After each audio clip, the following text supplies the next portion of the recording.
Good morning, good morning, good morning, good morning, good morning, and welcome once again to the George W. Crocket Community Law School. It's so nice to see all these bright, wonderful faces here this morning on a Saturday morning where it's wonderful outside. But I got news for you. It's going to be wonderful inside as well. We got a wonderful, absolutely fabulous program for you this morning with some great presenters.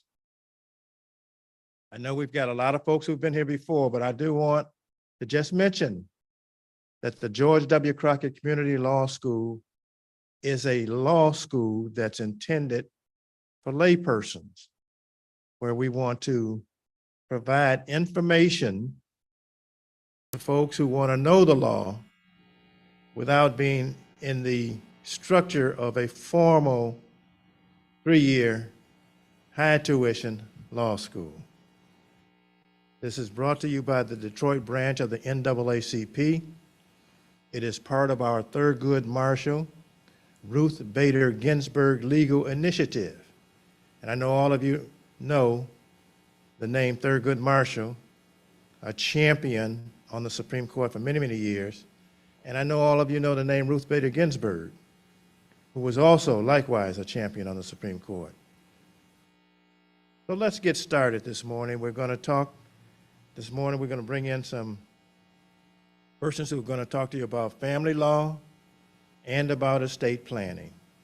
And this morning, I want to first introduce to you Ayanna Alcindor.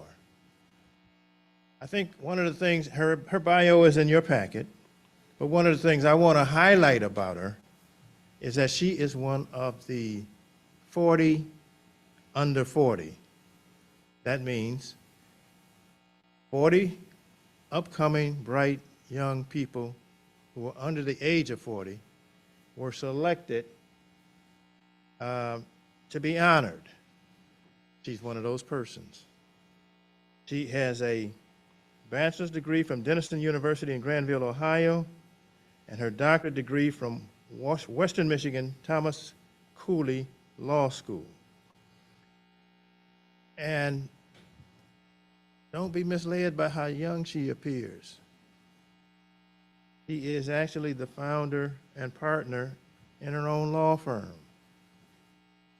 So I'm going to let her tell you about all that. She's going to come to you this morning and talk to you about family law. Ayanna, would you please?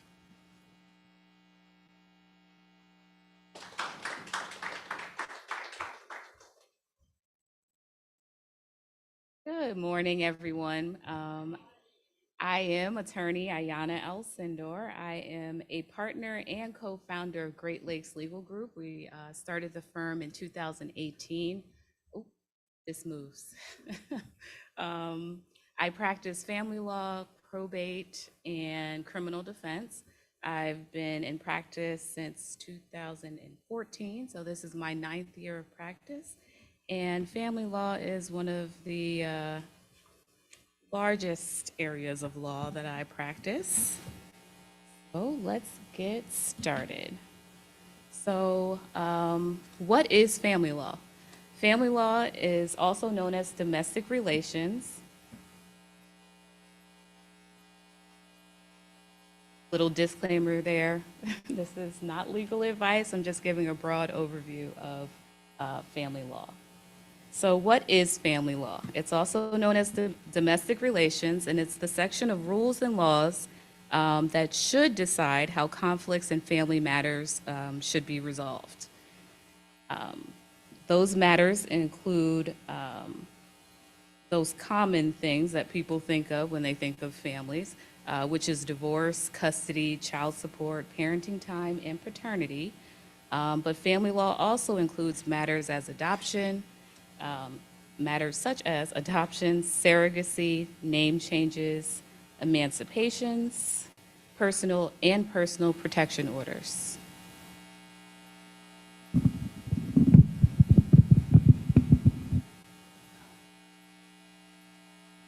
The purpose of family law is to protect individual and family rights.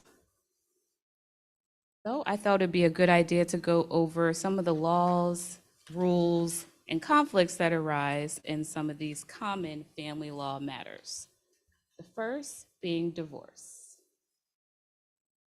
So divorces are broken down into divorces with children, which has the case code divorce without children, which has the case code DO, or a divorce with children, which has the case code of DM.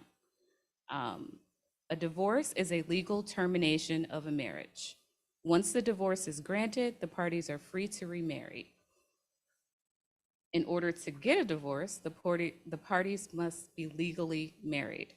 I'll speak more on the legal marriage requirement when we get to annulments. In Michigan, only one spouse is required to want the divorce for the case to proceed. The primary conflict that arises, or it has to be decided in every divorce, is property division. The rule in Michigan is that marital property should be equitably divided, which means property that was brought during the marriage or gained in value during the marriage should be fairly divided. Fairly usually means 50-50, but that can change depending on the circumstances of the parties. Outside of property division, the court may also decide issues of alimony, also known as spousal support, personal protection orders if either party feels that they're ever in any danger, who will live in the marital home while the divorce is pending, and also name changes. In Michigan, a party can elect to keep their marital name even if the other party objects. Divorces, annulment and separate maintenance are similar to divorce, but unlike a divorce, which legally ends a marriage, an annulment voids a marriage as if it never happens. In order to grant an annulment, the court must first find that there is some issue that prevented the parties from entering into a valid marriage contract. I'm sorry, I forgot. I have to advance the slides. So in order to grant an annulment, the court must find there is some issue that prevented the parties from entering into a valid marriage contract. Those issues typically include, but are not limited to, bigamy, where one party was already married at the time the marriage license was signed, or mental incompetence, fraud, or one party was under the age of 18 and did not have parental consent when entering the marriage. A voided marriage or annulment can have important implications for individuals that were previously married because alimony and certain government benefits like Social Security can be restarted. These payments usually stop when a beneficiary remarries, but if the marriage is then voided, the obligations of the first marriage come back into play. Separate maintenance is a legal separation where the court determines property division, but the parties remain married. This is often the course of action when parties don't want to divorce for personal or religious beliefs. Let's go back. So those are the different types of divorce, and let's go back to divorces with children. So for divorces with children, all of the previously mentioned issues still apply, but the court must also determine custody, parenting time, and child support for the children. Michigan law states that parents should have equal rights to their children. That includes the right to have a say in how their children are raised, which is legal custody. You can think of it as decision-making power of the parents.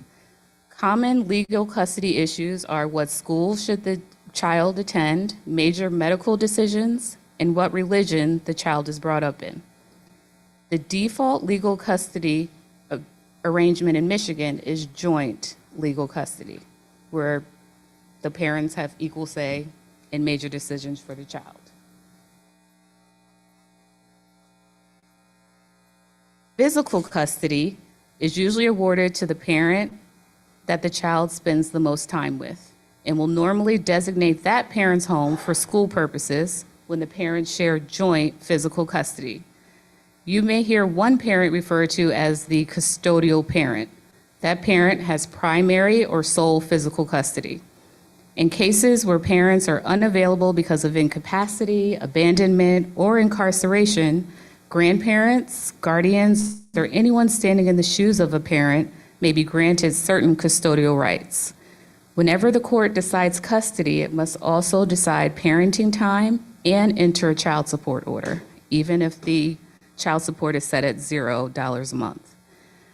Parenting time is the visitation schedule the child has with the non-custodial parent. In the event parents cannot agree on a schedule, Many courts may order the party to follow the court's predetermined schedule. Court parenting time schedules are based on the child's age, with parenting time increasing as the child gets older. Parenting time is an important factor in calculating child support. Michigan law says that children have a right to financial support from both parents. Child support in Michigan is calculated using the Michigan Child Support Guidelines.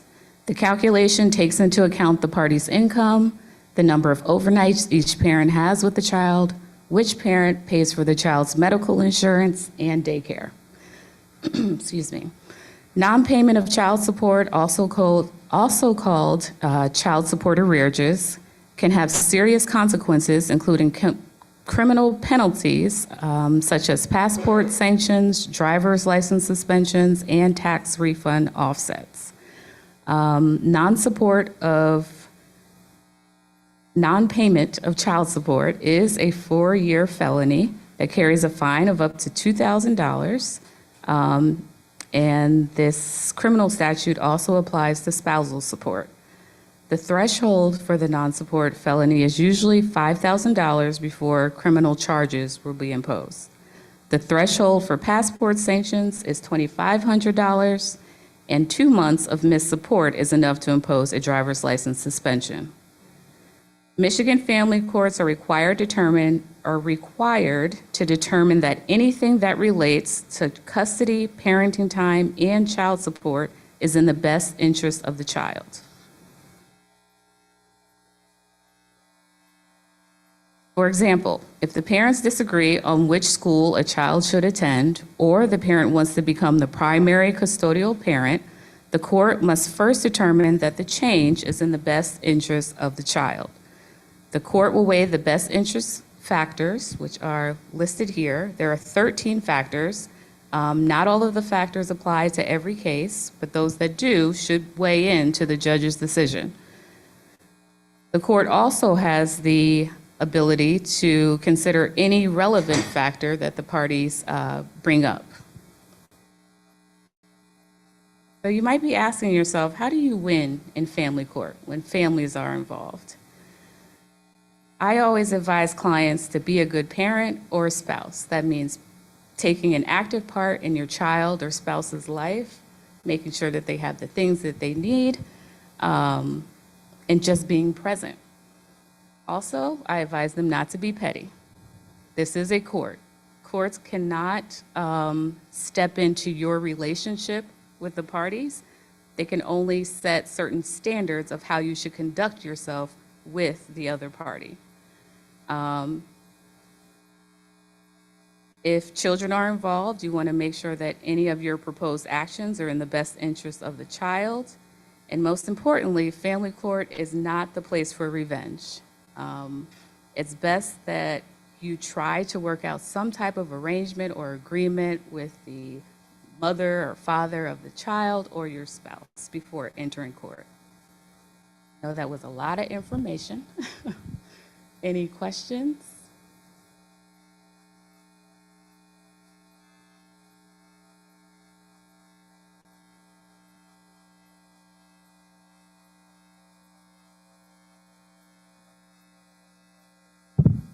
I got a question.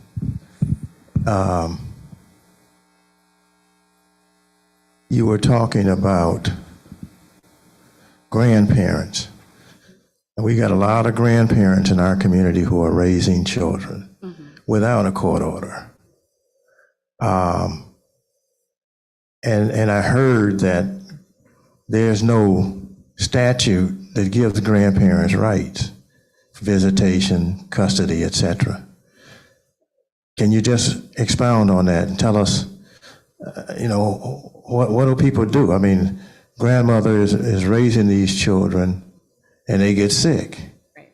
What do grandmothers do? Absolutely. So I run into this a lot in my probate practice, not so much in family law, but sometimes they intersect. So there's no statute that specifically says, as the grandparent of a child, you're entitled to have every other weekend with your grandchild. There's nothing like that. So The probate court statute has allowed grandparents or anyone who has care and custody of a minor child for at least 60 days to apply for guardianship. That would allow the grandparent, aunt, anyone who has care and custody of the child for 60 days to be appointed as the guardian for the child. They're typically limited until the parent becomes available. But it allows that person who's stepping in the shoes of the parent to make major medical decisions, enroll the child in school, everything essentially that the parent would do. However, it doesn't give the child any right to the probate estate of the grandparent or anyone else. Questions? Good morning, attorney. Good morning. Could you talk a little bit about what circumstances might exist in a couple's life where they would prefer separate maintenance over divorce? I haven't actually had this in my practice, but I've heard that certain religions or certain personal beliefs restrict spouses from divorcing. So if you get a divorce, you're no longer allowed to be a part of a church or, some other religious group. So in that case, separate maintenance would divide the couple's property, but at the end, they would still be legally married and unable to remarry until actually divorced. Okay, that brings up another question. I don't mean to monopolize the questions, but we know that separate maintenance means separate. Mm-hmm. She goes her way, he goes his. Right. And in that context, they might meet other people. We know that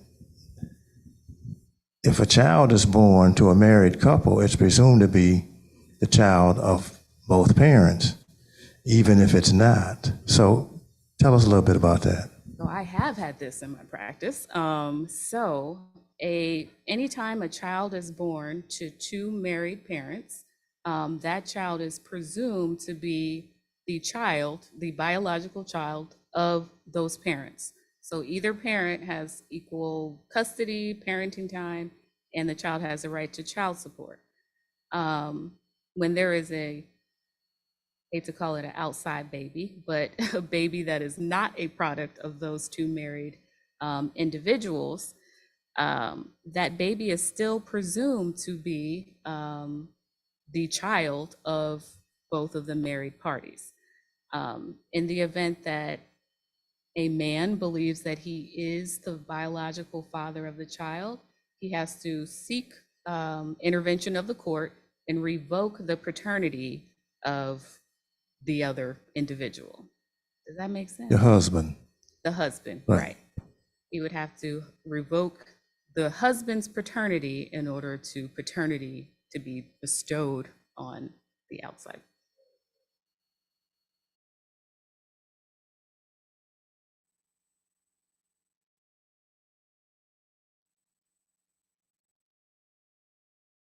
Want to use this one?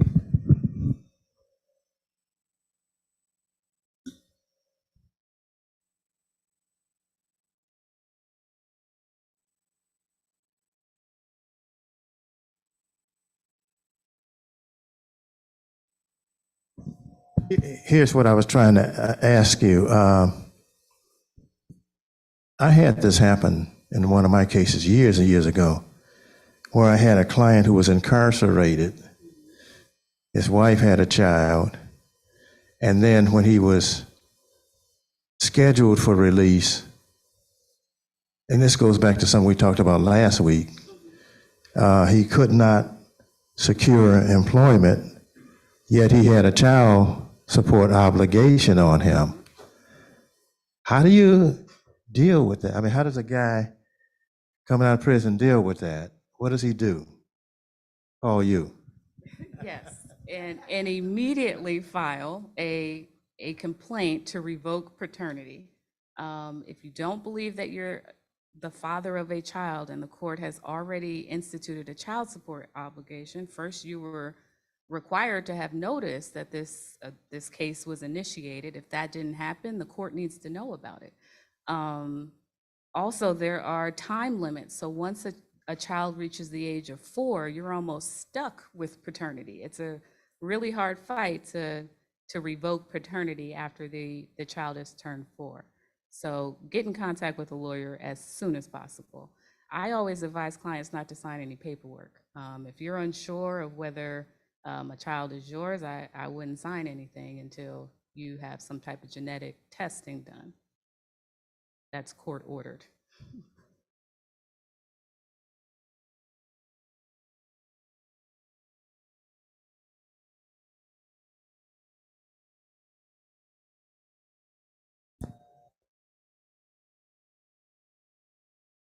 Let me just say this.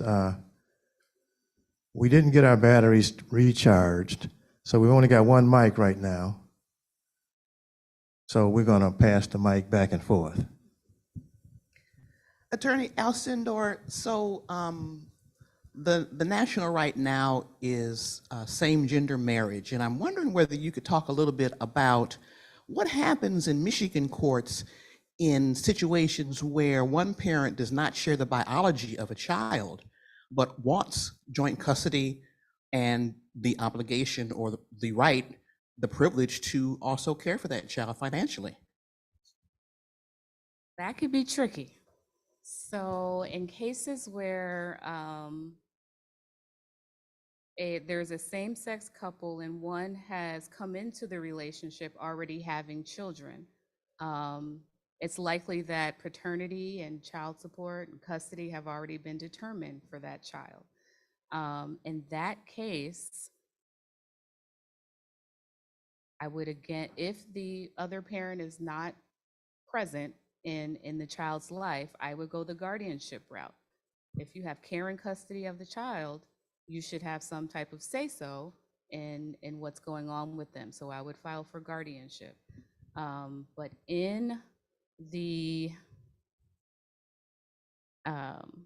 event that the child's biological father, for example, is not involved for at least 2 years, you may be able to actually legally adopt the child so that you have the same legal rights as a biological parent. So there's a lot of nuances in that, so I would contact an attorney.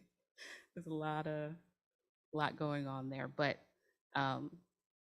the default is you don't have any rights to a child that's not your biological or legally adopted child. Other questions? Okay, I have another. Okay. You talked about felony non-support, at the threshold being $5,000. If I understand it, if a non-custodial parent is ordered to pay support and they don't, and then there's a bridge to a certain amount, something can happen to them, Right. to the person. All right, why don't you go through all of those scenarios if you would, please? Yep. So when a child support arrearage has gotten to the threshold of $5,000, a prosecutor can initiate criminal proceedings, which is issuing a warrant. You could be dragged into jail and into court and held until a bond amount that's often a bond amount that nobody is able to pay is paid. You may stay in jail until you have some way of paying the child support balance. It's interesting, I was looking at the statute last night, and that $5,000 threshold is not in the law. It's just, what most courts follow. So it could be even less than $5,000 that you could have a felony slapped on you and have to answer to that. So I don't know if this is inside your expertise, but they get a felony. We do expungements at the NAACP. Is that expungible? I believe so. Okay. Now, you also said there were passport sanctions. Right. Because I've heard that people who had a felony support case 20 years ago still can't get a passport. To talk about that a little bit. So the courts report to every other entity. So once the child support arrearage balance gets to $2,500, they can flag your passport so that you can't leave the country or enter the country. So that's interesting because, well, let me ask you two questions. Number one, is child support arrearage dischargeable in bankruptcy? And number two, what kinds of authority does the bankruptcy judge have to preserve your estate so that you don't end up broke? Gotcha. I don't think that child support arrearages are dischargeable, but I'm not a bankruptcy attorney. Do you have? No. Oh, okay. It's an ongoing obligation of the non-custodial parent until the child reaches the age of 18, so. Hello. So we were discussing child support. If there is someone in prison and they owe child support, there's supposed to be a hold put on while they are locked up. Right. Now, if something like were to fall through the cracks or the hold wasn't placed on there, could upon release, there be a warrant for that inmates or that? Absolutely. Really? So, Absolutely. okay. So would that be the responsibility of the inmate, or if they have an attorney at the time, would the attorney file the paperwork with front of the court, or is it on the inmate themselves? Both. Well, first it's on the inmate to make sure that his attorney is aware that, there's this child support obligation. If, the attorney is not representing for the child support felony. Right. So it needs to be reported to the friend of the court as soon as possible when, so that the court can stop the obligation. If that doesn't happen, a lot of times it's not until after the person is, incarcerated for the arrearages that the court looks back and says, oh, we did get notice that, you were incarcerated. So it's important to notify the court and make sure that you get some type of writing so that you can verify the court was on notice. Okay. Thank you. Yeah, greetings. Just a general question, how modifiable is the child support order? So I've heard that, once you have a certain amount, you pretty much, that's what it's going to be. But if there's a change in circumstances, change in income, change in, residency, like in different states or whatever, how modifiable is that order? I have not seen it an easy modification. Even if there is a change in income, a lack of employment, the court's going to want to know why. Why did you lose your job? Why haven't you found another one that's paying the same rate? Things were a little different during COVID where, the courts understood, but now that that's essentially over, everything's fair game. So not easy, but it's possible. So. Any other questions? Hold on, let me bring you the mic. Anything about family law? Good morning. My name is Jeremiah Mars. I'm an alumni of WCCCD. Nonetheless, I'm a father of 3 daughters. My 9-year-old is in foster care in Kansas, the state of Kansas. Okay. There's an ICPC between the state of Kansas and the state of Michigan, and there's been a home study conducted last week. Beyond that, there's a hearing dated for December 4th, and after that hearing, there's a permanency hearing in May of next year. I don't know what a permanency hearing is, but I know the next hearing, December 4th, is to determine whether she can stay, but it's not custody. I have to go through friends of the court to get custody. It's just placement. So she can get placed with me prior to me having custody, is the understanding that I have. And that's a separate situation, but I don't have representation here in Michigan. There's representation in Kansas for me, and a court-appointed lawyer, Mr. Washburn, but there's no representation for me. How can I get representation? You can contact me through my email address or telephone number. What you're talking about is kind of another section of family law. So typically, family law courts and the friend of the court handle custody.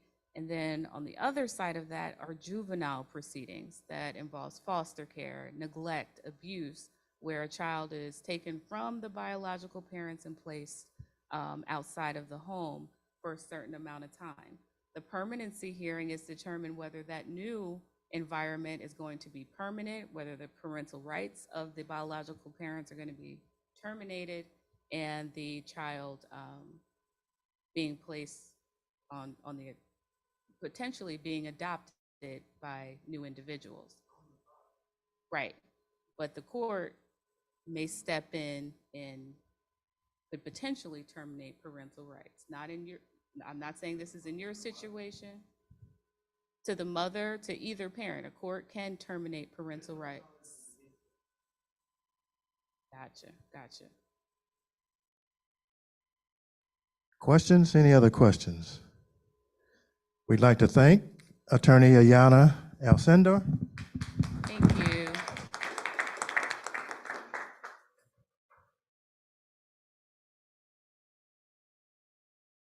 These are all great questions.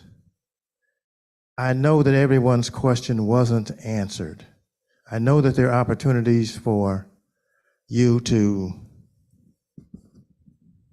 have a confidential session with lawyers to get more details about what's going on in your world and what you ought to be doing about it. So don't hesitate. You got her name, you got her number right up there on the screen. It's also in your packet. One of the reasons we have this class is to help people know where resources exist. Know your rights and know where your resources are so that you can enforce your rights. So don't be hesitant about that. We're going to continue now and have a deep dive into estate planning, which will also include probate. And as you know, at the NAACP here in Detroit, we operate on a committee basis.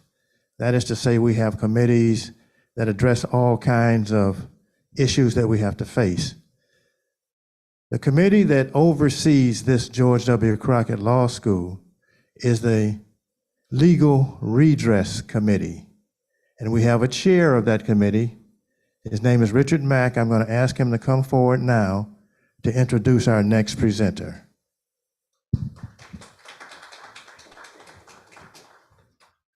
Greetings. It's always good to see all of you here again to learn and educate yourselves about so many different topics in the law. And again, we're pleased to have so many wonderful presenters. The next one here, Attorney Melissa Elv, known for so many years. Literally, if there's a fight you can think about for justice and equity for folk in our community and our state, she's been at it. I remember, how many years ago with the fight over Recorder's Court, third most efficient court in the country, taken over because it just happened to have too many Black people in it. She was right there. Affirmative action, she was right there, no matter what it is. She's here to talk to us today about estate planning. You see her bio here. She's been a very knowledgeable intellectual attorney for so many years. She used to work with Coleman Young, under Coleman Young at the City of Detroit Law Department. She then went into private practice, where she's been doing all sorts of civil rights, police brutality, police misconduct things, and of course, real estate and estate planning.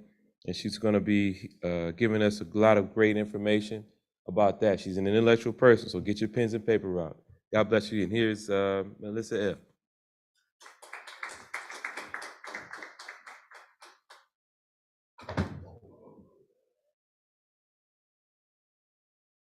I'm good. Good morning, everyone. I really appreciate the NAACP for putting this program together. It's been an extremely valuable tool for the community for so many years, and I also appreciate the opportunity and the privilege of participating. I really thank Reverend Dr. Wendell Anthony for his foresight in doing this, and I really applaud the staff at the local branch for their tireless effort to make sure that this is done and done well. So as Attorney Mack indicated, my name is Melissa L. I've been practicing law in the state of Michigan since 1979, and my current focus is estate planning and probate law as well as real estate.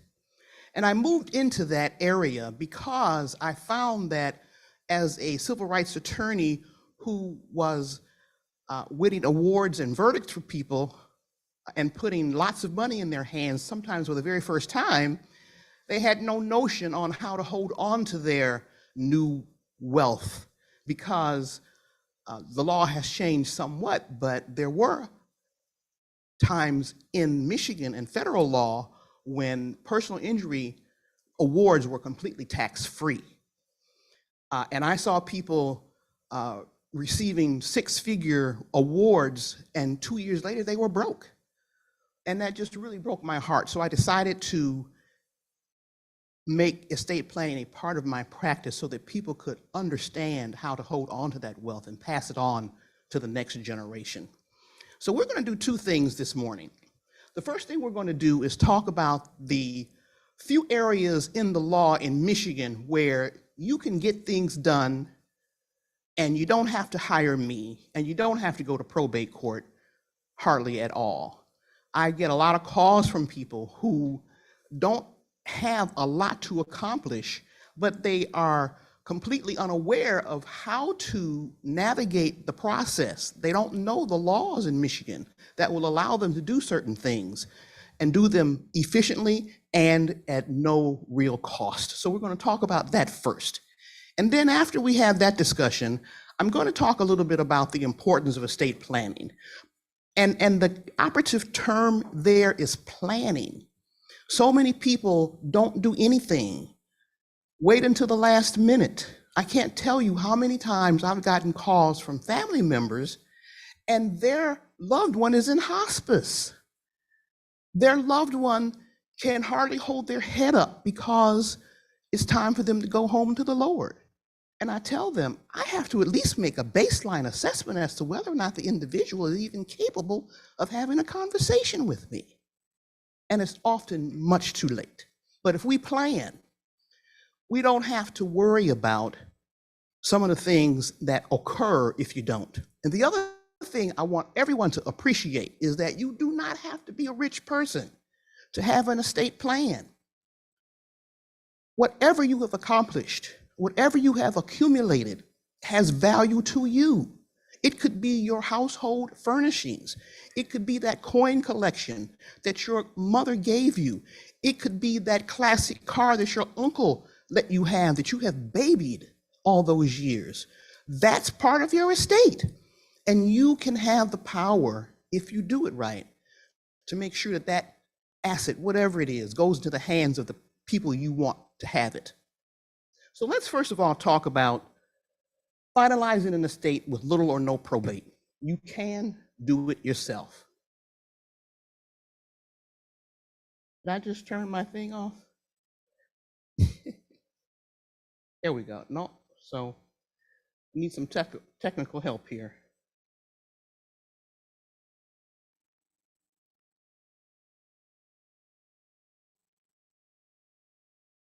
Bear with us just one moment.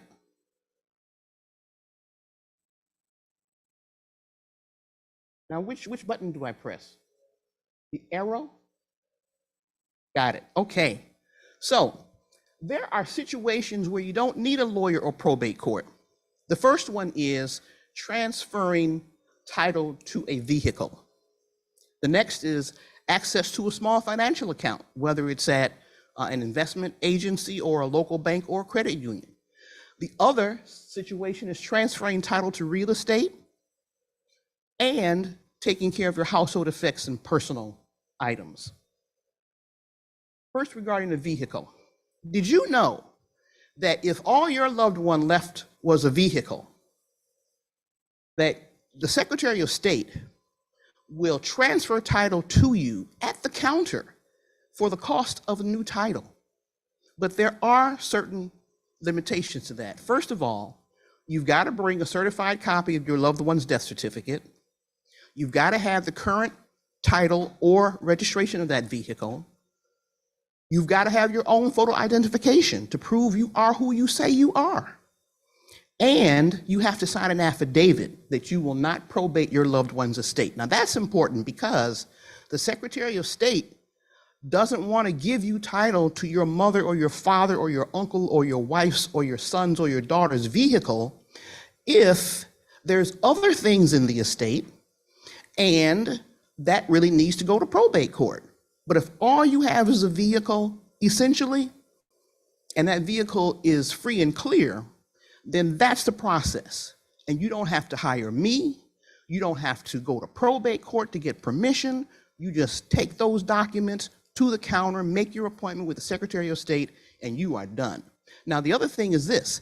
If you've got other family members who are equally entitled to that vehicle, like other brothers and sisters, or if you don't have siblings, then uncles and aunts, then you've got to identify for the Secretary of State who those individuals are, and they really have to sign off on it too. So if you've got two brothers and a sister, and you want the vehicle for yourself, you just can't go down to the Secretary of State and ignore the fact that you've got siblings. You have got to let the Secretary of State know about those individuals, and you've got to let those individuals know. So what that essentially means is that you've got to be on the same page with your loved ones in order for this to work. You can't do anything undercover or clandestinely or beat them to the Secretary of State's office first. You can't do it that way. Also,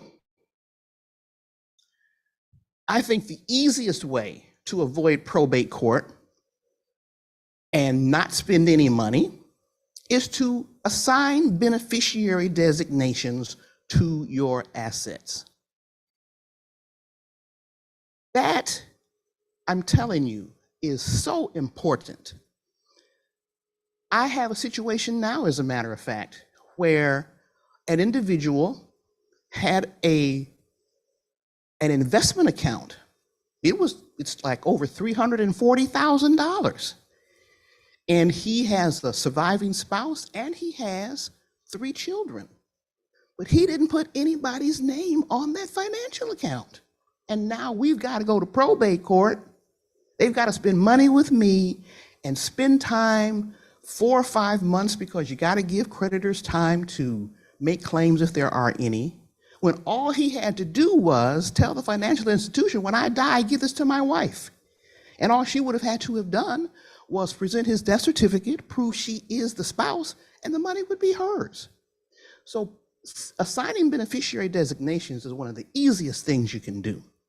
And mind you, that is different from making a person co-owner of the asset. I do not recommend you do that, because as soon as you make somebody the co-owner, then on Tuesday, after you've done that on Monday, they go to that financial institution. They're legally entitled to make withdrawals, take the whole thing if they want to, because now they're co-owner.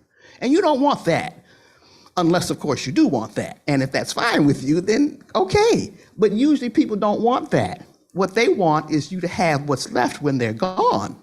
So if that's what you really intend, then make sure you make them a beneficiary and not a co-owner. And the other thing about making a person co-owner is this: you expose that financial asset to whatever is going on in their lives. Attorney Alcindor talked about child support orders and arrearages and the like. If an individual has an arrearage of child support, the friend of the court can attach their assets.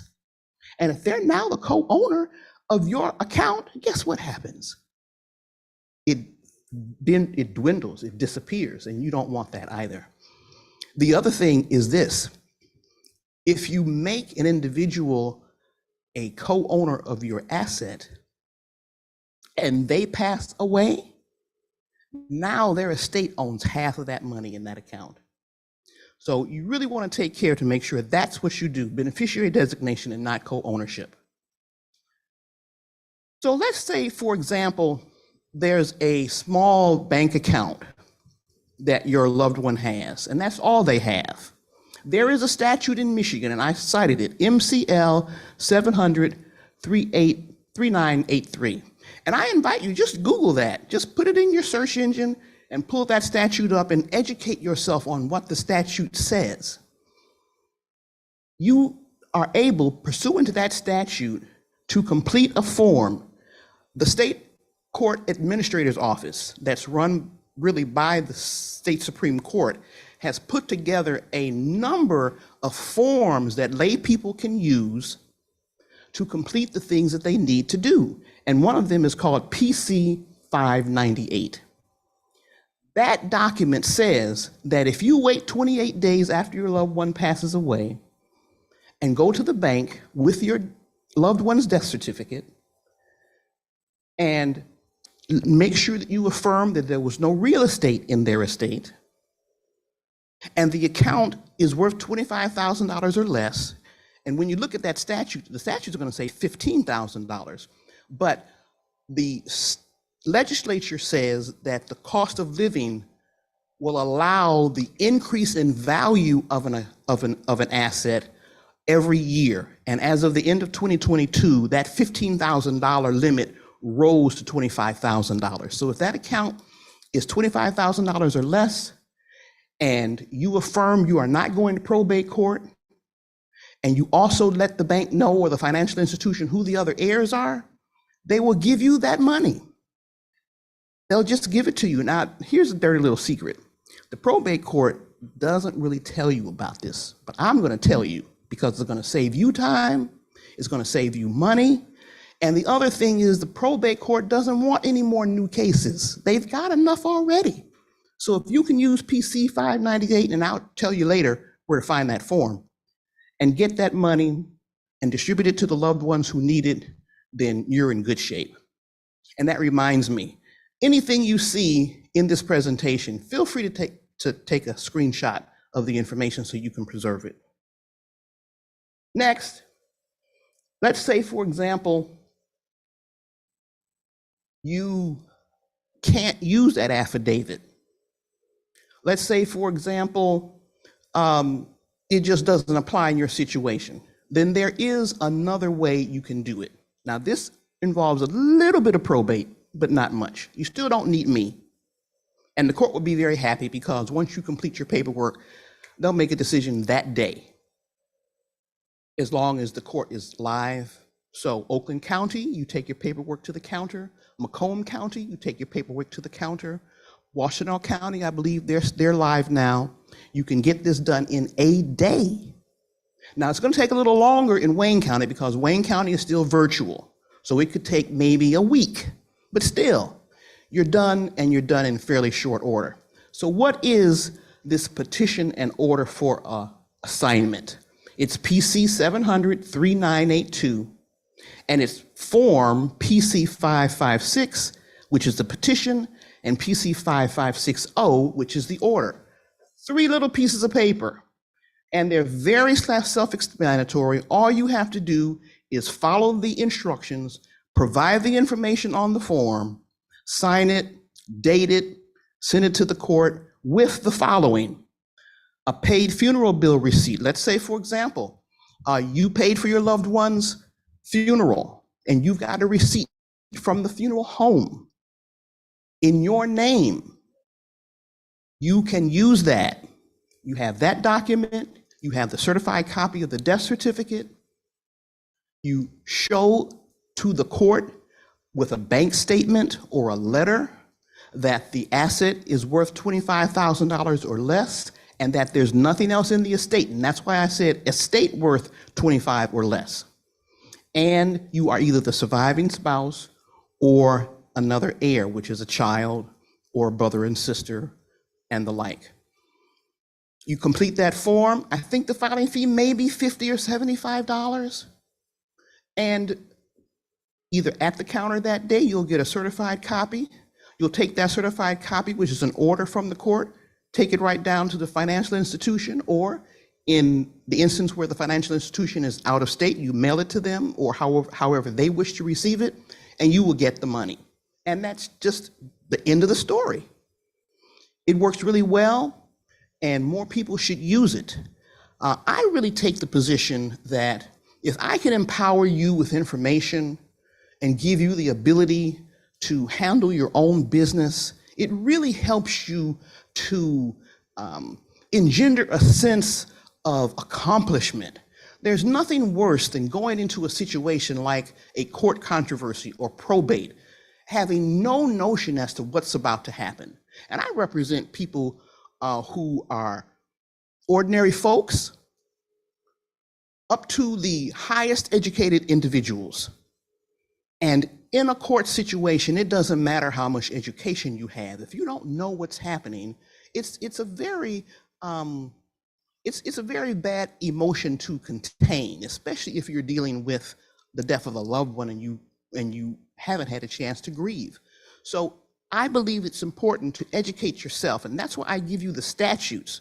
I really invite you to read those statutes and understand them. In fact, in the prior slide, I would recommend that you make a copy of that MCL 73983 and you take it to the bank with you, so that the bank teller, sometimes you got to educate the bank teller or the bank officer, because they may not be aware. They may never have seen the form before.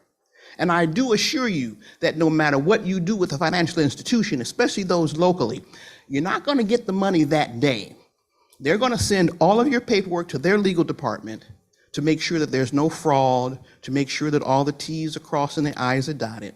But as long as you have everything in order and you present that statute to let them know, yes, this is the way it's supposed to happen according to the legislature, you will be successful. Now, what about real estate? There has been a popular notion that if an individual creates a quitclaim deed and puts their loved one's name on that deed as co-owner, then everything's going to be just fine. When I pass away, then they own it. That's true. But did you know that if you put another person's name on your deed as co-owner, you can't get it off? That's right. You may fall out with them. They may do something inappropriate that you find telling in terms of their personality or their inclination from a financial standpoint. But once you give it to them, you cannot get it back. Unless, of course, they agree. And I haven't met anybody yet who agrees to give real estate back. So you don't want to give an individual co-ownership of a piece of real estate necessarily. There are certain situations where that might be appropriate. Certainly in the case of married individuals, they own property as tenants by the entirety. That's what it's called in Michigan. But ordinarily, if you've got a brother or a sister or a child who you want to have your real estate when you pass away, don't make them co-owner. What you want to do is, I implore you not to do, is try to draft a deed yourself. Now, this is a situation where you've got a little bit of involvement with a lawyer. Things can go completely wrong if you've got a comma missing, or the comma in the wrong place, or you make a word singular versus plural, son versus sons, that sort of thing. Everything can change. So I really suggest you spend a few $100s and you have the lawyer draft the deed. But the point is, if you do it now, then you don't have to worry about what happens with the real estate once you pass away. The Lady Bird deed is a wonderful tool that the legislature has allowed the public to use. First of all, title does not transfer until you pass away. And what that means is, with a Lady Bird deed, you still own the property. You do what you want to do with it. You can rent it out. You can sell it yourself if you want to. You can give it away. It doesn't matter because it's still yours. Also, you keep full control of the real estate. You don't have to get anybody else's permission to sell it like you would if you made somebody a co-owner. The other thing is it protects you from the other's legal issues. That front of the court issue I made reference to, a judgment in bankruptcy court, that property gets listed by the trustee in bankruptcy court as part of the assets of the person you made co-owner. Say they get sued. They're in a car accident and it's their fault. They don't have the insurance, or they don't have sufficient insurance. Assets can be gone after, but a ladybird deed doesn't allow that to happen. And then finally, there is the ability to do a ladybird deed either as a quitclaim or a warranty deed. Pardon me. I have found that because, especially in Wayne County, there's so much deed fraud that if you want to try to sell a property someone has left you and they left it to you through a quitclaim deed, many title companies will challenge the validity of the quitclaim deed, even though the Register of Deeds accepted it, even though it hits all the markers that the statute says the deed should hit. The title company has to issue a policy when a property is sold to guarantee that the title is good. Well, because of deed fraud and quitclaim deeds being used so rampantly in deed fraud, the title company is going to require that whoever transferred the property with a quitclaim deed sign an affidavit. Well, what happens if the person who signed that quitclaim deed isn't with us anymore? What happens is you end up in probate court because the title company is going to want some kind of official document to say that that individual actually did sign that quitclaim deed. But if you use a warranty deed, the language of a warranty deed indicates quite clearly that the individual who is giving that deed attests to the fact that they will defend the right of the recipient of that property against all others. And the county where that property is located will also certify before the deed is filed that all of the taxes are paid. And the title company is then very happy. They do not challenge warranty deeds. So that's what I suggest, a warranty deed instead of a quitclaim deed. Now, there's a difference of opinion among real estate attorneys. Some real estate attorneys say, no, I'd rather have my client convey the least amount of guarantee so that if something happens, they can't be sued. So I have to tell you that you got to weigh the pros and the cons. And I try to look forward to the day when the person who gets this property may want to sell it. And I think the less trouble you have at that point, the better. So that's why I suggest you use a warranty deed. What about your household effects? The stove, the refrigerator, the office equipment, the furniture, the couch, the Persian rug, all of that stuff. The probate court doesn't care about any of that stuff. And they would much rather the family get together and divide that stuff among themselves if they can. Whenever I do a probate case and I have to do an inventory, which the court requires to tell the court what's in an individual's estate, I never list household effects. Some people do, and they try to give a value to the refrigerator, but I don't do that. And the court's really not interested in that, unless you're talking about expensive furs that have a resale value, a coin collection, antiques that have been appraised, an art collection that's been appraised, classic cars, as I mentioned earlier, that can be appraised for value. Those things certainly are part of an estate. But even then, you can make your own list. You can talk to your family. You can indicate who's gonna get what and take care of it yourself. And the other thing I want to share with you is this. A lot of people take the position that, okay, I've done my will. I know I want Frank to have this. I want Mary to have that. But I'm not going to say anything to them.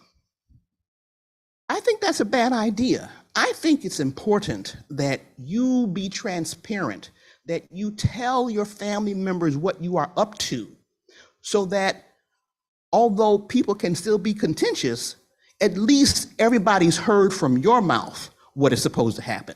And there can't be an opportunity among individuals who are in the family who would tend to do the wrong thing to try to suggest, well, I really know what daddy wanted because daddy told me in private. No, daddy told everybody in his living room on Thanksgiving Day what he wanted.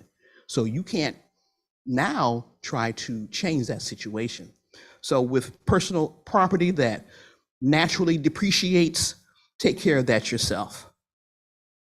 So those are the areas where you can really take care of things yourself with little or no probate. And I would encourage you to keep that in mind so that you can save yourself time, you can save the court another case being filed. And the other thing is this: it's okay to seek out an attorney who would, for a very small fee, review your paperwork just to make sure it's right. I do that all the time. An individual can't afford to hire me or doesn't want to hire me. And when I say, okay, I'll charge you X dollars to take a look at that paperwork, make sure you did it right before you file it with the court. You can take that approach as well. But the whole point is to streamline the situation, save yourself some money, and save yourself some time. Okay, now let's move on to estate planning and the importance of estate planning. First of all, when you plan, you avoid court costs potentially. Also, you minimize family disputes. You have the ability now, in a sober mind, when there's no crisis, to manage your resources. You have the ability to keep your family informed of what you really want, which is so very important. You can even avoid the nursing home. I'll talk about that in just a moment. And you can minimize estate costs and fees. First of all, regarding avoiding court costs, there are lots of private documents that we'll talk about later on in the presentation that don't require court. Did you know that there is a counterpart to conservatorship, and it's called a power of attorney for business affairs? Did you know that there's a counterpart for guardianship, which is called a power of attorney or a patient advocate designation for medical decisions? Those things don't require that you go to court. In fact, the court would prefer that lawyers encourage people to use those forms so as not to clog the court system with unnecessary cases. So you can avoid court costs if you plan ahead and do those kinds of private documents. When you know what you want and you plan ahead, you can avoid family disputes. A prime situation would be in a situation where an individual has more than one child. And one child is really good and responsible. The other child seems to be good and responsible, but their track record proves otherwise. Now the loved one, the parent, has fallen ill and can't get their bills paid. But that loved one did not create a power of attorney.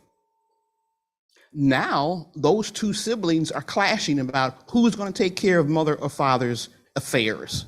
But if that mother or father has that power of attorney in place and has named one of those children to do the job, then the situation is resolved. And as long as that person does the job and does the job right, and I'll talk about what that means in a moment, then that potential dispute between the siblings has been eliminated.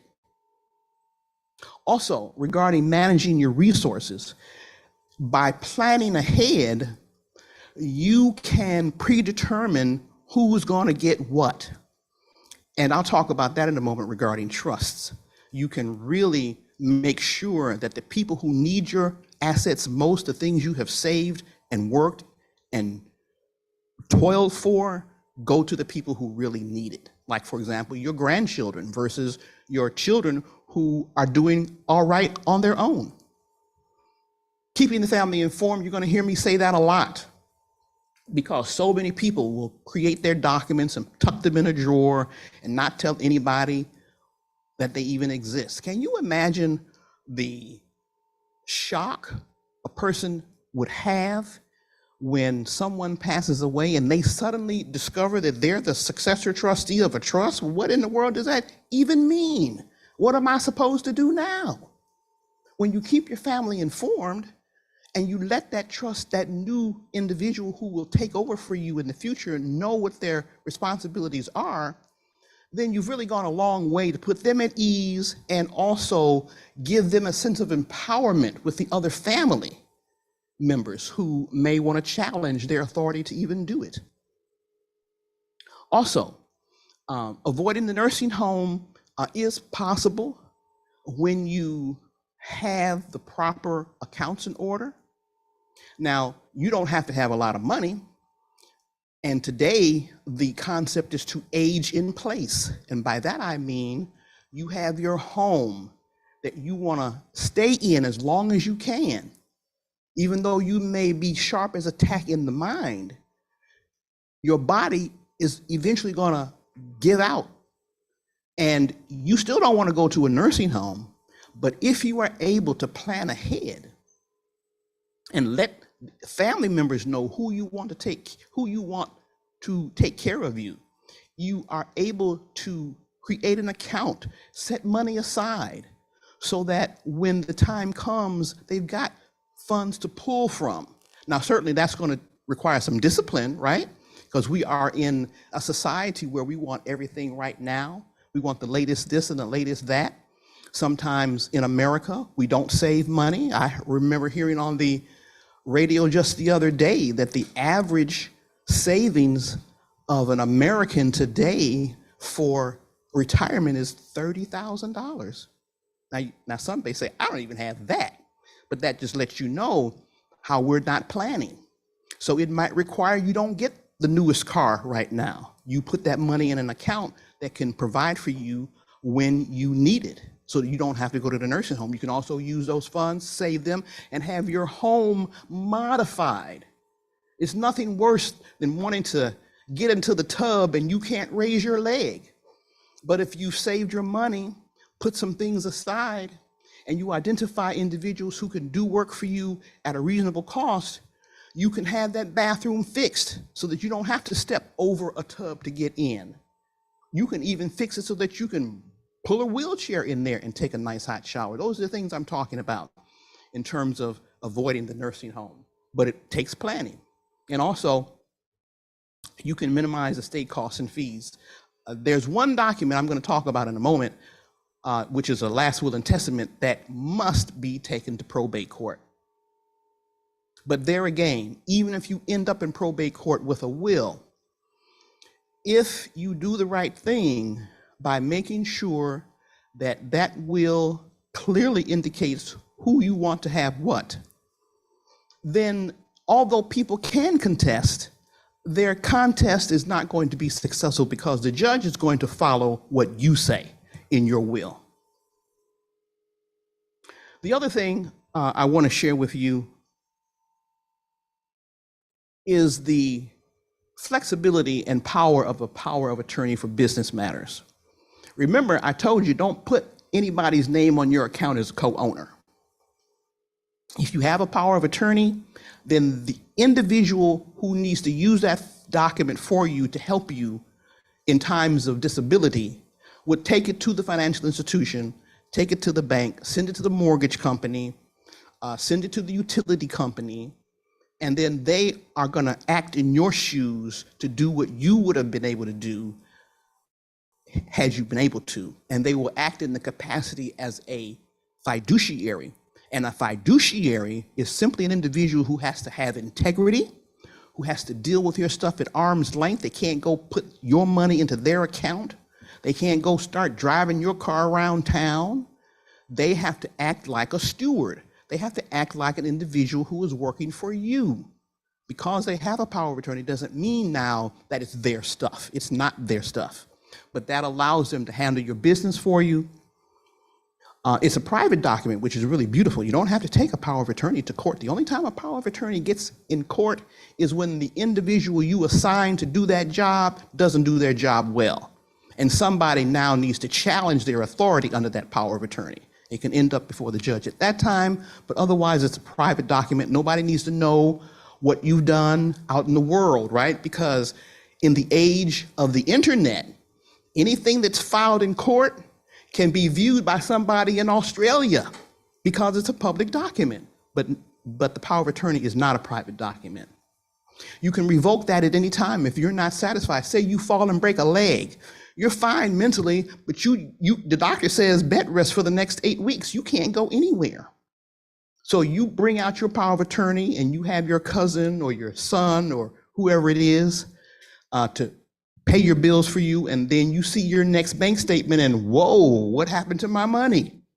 You can revoke that document right then and there, fire them, and try to make other arrangements. And the other thing you want to bear in mind is that an individual who becomes an attorney in fact under a power of attorney, that's what it's called, has to sign their own document acknowledging the fact that they have to keep you informed of your affairs. They have to give you an accounting whenever you want it. They cannot commingle your money with their money. And whatever they do, and if it's wrong, they're subject to criminal prosecution. And the other thing I would highly recommend is that you let a lawyer draft your power of attorney. Many people love the internet these days, and they'll pull documents from the internet and think that all is well. Well, many documents you find on the internet are not state specific. And although there are many commonalities among states, Michigan has its own peculiarities. And you want to make sure that your document properly addresses Michigan law. And even if you do have the desire to pull a document from the internet, take it to a lawyer, have the lawyer look it over and make sure that it says what it needs to say, make sure it complies with Michigan law, and just don't presume that it does because you don't want to spend any money. That is not wise. What do they say? A penny saved and a dollar foolish, or something like that. There you go. Right. You don't want to be foolish. Also, power of attorney for healthcare. I mentioned that earlier. This is the document that allows individuals to help make medical decisions for you if you cannot make them yourself. You're in a car accident and the doctor has to induce a coma in order to bring your heart rate down or something of the like. You just can't talk because you got a trach tube down your throat. You can't sign anything because your wrist is broken. That power of attorney for healthcare allows another individual to step in and make decisions for you or help you make those decisions so that you get approval for that surgery you need. You get approval for that test that you need to have taken. You get approval for that blood transfusion you might have to have, whatever the case may be. It also clearly expresses wishes for treatment and care. So let's say, for example, you know that if something happens to you and you are so low sick that you will never return to a quality of life, you want your loved ones to know, don't keep me tied up to the tubes and the monitors and all of that if I'm never getting out of this bed. You tell the doctors to stop that and let me go on home to my maker. That document will give you the ability to do that.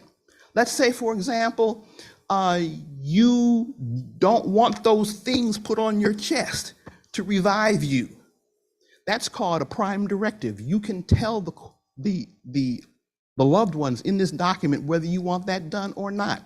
Should the hospital revive you if your heart stops? If you cannot have a quality of life, you may decide, well, no, I don't want them to do that. Just leave me alone.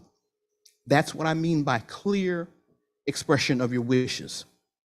Also, it can give authority to make mental health placements and treatment for you if you want. Now, in Michigan, when it comes to mental placement and mental health treatment and the administration of psychotropic drugs, everybody has a right to due process.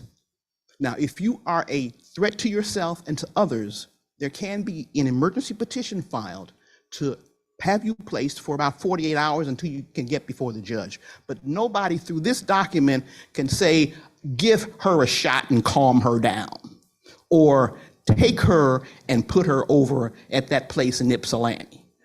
That will not happen with this document.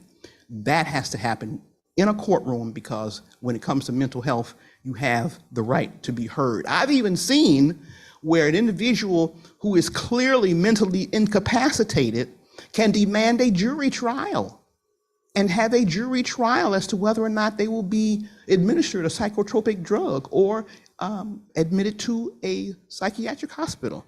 So the state has made sure that no matter how sick you are, the court has to make a determination as to just how much mental health treatment you're going to receive.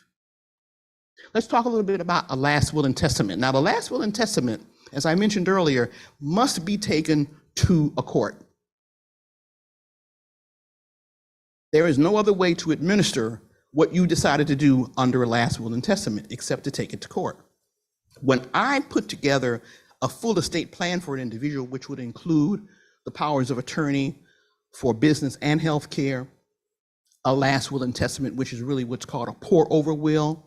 And all that means is if I create a trust for you, which we'll speak about in just a moment, then all the will is intended to do is say, just in case I forgot to put something in my trust, use this will to pour it over into the trust so my trustee can take care of it. But if it's a straight last will and testament, the first thing it does is summarize what you have and who will receive it. It gives you the ability to assign your assets to an individual or to a class of individuals. My son, Frank, versus my children. Also, it can direct funeral and burial arrangements, and it can also nominate, hear me clearly, nominate a guardian if you have a mentally disabled child who is an adult or a minor child. Now, it's not going to allow you to name who that guardian could be, but it can give you the ability to nominate who that person should be. And then that determination, because the state protects disabled people and children, has to be made by the court. And then finally, you can disinherit anybody in a will. There used to be a time when you couldn't even you could not disinherit a spouse, but the statute has changed now. And it doesn't have to be for a bad reason. Let's say, for example, you're married in a blended family. Wife has adult children, new husband has adult children, and they both agree, if something happens to me, honey, give my stuff to my children. And they're perfectly fine with that because they come into that relationship potentially with their own means, and they don't want or need to share in whatever that spouse has accumulated over the life of their asset accumulation before they got married. So that could be a good reason to disinherit a spouse. Or sometimes you know your spouse is not good with money. Your spouse has a gambling habit. Your spouse has a chemical dependency they just have not been able to shake. Try as hard as they could. You don't want to see that individual squander and run through everything you have accumulated. So you may disinherit him or her, but maybe provide an insurance policy under a trust that another person can manage for them. So that's what I mean. You can disinherit children, a spouse, anybody. Now, there are things in the law that even though you disinherit somebody, they're entitled to. For example, if you have a spouse who you disinherit and they're living in the marital home and it costs money to keep that house going, there's still a mortgage, you got utilities, you got maintenance, you got to pay the landscaper to cut the grass, whatever the case may be, you are entitled to a family allowance. You're entitled to what's called exempt property, and there's another category.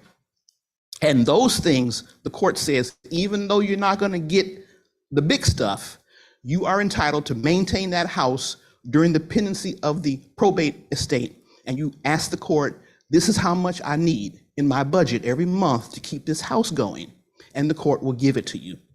You also get to take certain pieces of property, exempt property. It could be a vehicle, it could be something else at a certain value, and that value is $17,000 for one of the exemptions and $25,000 for the other. You can just get that and put that in your pocket. It could be a bank account that's got $15,000 in it. You can claim that. So even though you're disinherited under that will, you do get those things. Now, the thing about a will is this: it doesn't give you any flexibility. All you can do in a will is give your stuff away. That's it. You can't say, don't give my son the money until he's 35, or don't give my daughter anything if she still hasn't found a job. In a will, give it away. You can't be tying any kind of contingencies to your assets. Versus a trust. Now, trusts are really beautiful, and they spook a lot of people. Some people think you've got to be a person of means to have a trust, but that's not the case. A trust really is the kind of thing you want to create if you know there's going to be a need to manage what you've left behind. It could be something as simple as a insurance policy you bought when you were much younger, and it pays a death benefit now. That insurance policy can go into the trust, fund the trust, and be used for whatever the case may be. It could be that you want your grandchildren to have educational money as long as they maintain a certain grade point average, or as long as they continually stay in school and don't become professional students. You know, people who just never seem to graduate. You can also put contingencies in your paperwork so that whatever the case may be, you can give benchmarks, books, transportation, tuition only. Only give them an allowance for whatever period of time you think is appropriate. Only do it as long as they stay in school and maintain a 2.5 grade point average. I had one father who said, I'm going to create this trust for my son, but if he gets involved with the criminal justice system, if he joins a cult, if he starts having babies out of wedlock, don't give him anything. And a trust gives you that kind of flexibility. It's not intended to be supervised by the court either. It's another private document. And if when you pass away, or if you become disabled, because you can use your trust also to take care of yourself while you're disabled. If that happens, then all the successor trustee has to do is sign a document called acceptance of trust, and then they get to work, present that document to financial institutions, present it to the mortgage company, and use it for your benefit. It also, as I mentioned, will give you those conditions. You know, I had a client come to me recently who wanted to bypass her son altogether because he was a spendthrift. That is, he just could not hold on to money. So she bypassed him and said, whatever I leave, give to his daughter, but only give to his daughter under certain circumstances. That's the beauty of a trust. It really gives you that kind of flexibility. And it allows you, as I mentioned, to transfer assets on a schedule. When she's 18, when she's 22, give it all to her when she's 35, whatever the case may be. It can control costs of your estate. Now, here's the thing. It's cheaper to do a will on the front end. It costs a little bit more to do a trust on the front end. But on the back end of a will, once you pass away, you got to take that to probate court, which means you got to hire a lawyer. You're going to have court costs, inventory fees, filing fees, whatever the case may be. And that can mount up, especially if you're in a contentious family who wants to keep running back and forth to court, asserting their right for this or that. The trust, it doesn't go to court. And although it costs a little bit more on the front end, on the back end, you're able to control those costs because they just are not going to exist. Now, there will be some fees you'll have to pay as a successor trustee because successor trustees sometimes need assistance, like they need to hire an accountant to do a tax return. They may have to have a lawyer to review the trust and let them know what their duties and responsibilities are. But it's not going to be as expensive as it could be with a will in probate court. Also, the beneficiaries must be kept informed. When a trust is created and it's time to administer that trust, the successor trustee has to give a copy of the trust to every beneficiary named in the trust. And if those beneficiaries want an accounting of the assets, that individual has to give it to them upon reasonable request. Also, selecting the right trustee is very, very critical. I can't stress that enough. I'm a praying woman, so whenever I need to make an important decision, I take it to God. But let's say, for example, I don't share the same religious philosophy as you do, attorney. Well, then you study your people. You watch their inclinations. And what's the old adage? If somebody shows you who they are, believe it. Don't think for one moment that a person who likes to run off to the casino downtown every time they get a pay is going to do anything different if you make them successor trustee. So you got to bear that in mind. You got to make sure that you make the right selection and you bring that person. I like to bring that person into the process. If somebody hires me to do a trust, I say, okay, we're going to do this, but whoever you select as successor trustee, I want them at the last meeting so I can go over this document with them, tell them what their responsibilities will be, let them read the document and help them understand the level of this assignment that they're going to have. It's just really, really unfair to that person to not give them any kind of forewarning, so to speak, of what's going to be happening. The other thing I just want to share with you finally is that there's many types of trust. The most popular is what's called a grantor revocable trust. And all that means is you're the grantor, you've created it. And revocable means if I decide I don't want to do this anymore, I can tear that document up and throw it away, or I can modify it however I want. There's also something called an irrevocable trust, which means that once you create it and sign it and have it notarized, it's etched in stone and you cannot change it. Now, there is one proviso to that. The statute in Michigan says that the judge has the discretion to make a modification to an irrevocable trust if under the circumstances it's going to be best for everybody. It could be something that you put in there that's outdated now and just could never be done. And if the beneficiaries or if the successor trustee thinks that really needs to be modified, then they can take it to court and ask the judge to give them the ability to make a slight modification. The other kind of trust is what's called a discretionary trust. I'm working on one right now for an individual. This is really, really interesting. This young man is in prison with no out date, which means he's in prison for life. But he developed an eye infection while in prison, and the Michigan Department of Corrections would not give him the appropriate medical care. He found a lawyer, he filed suit, and he won $2.2 million. So now he says, I want my sister on the outside to receive that money and manage that money for me. So I said, okay, we'll create what's called a discretionary trust.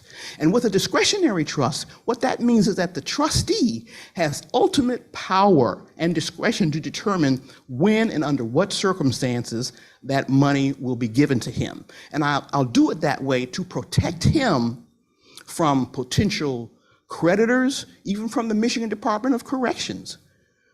Although the statute says that if you win an award that's against the Michigan Department of Corrections, they can't take room and board from you. But sometimes they'll try anyway.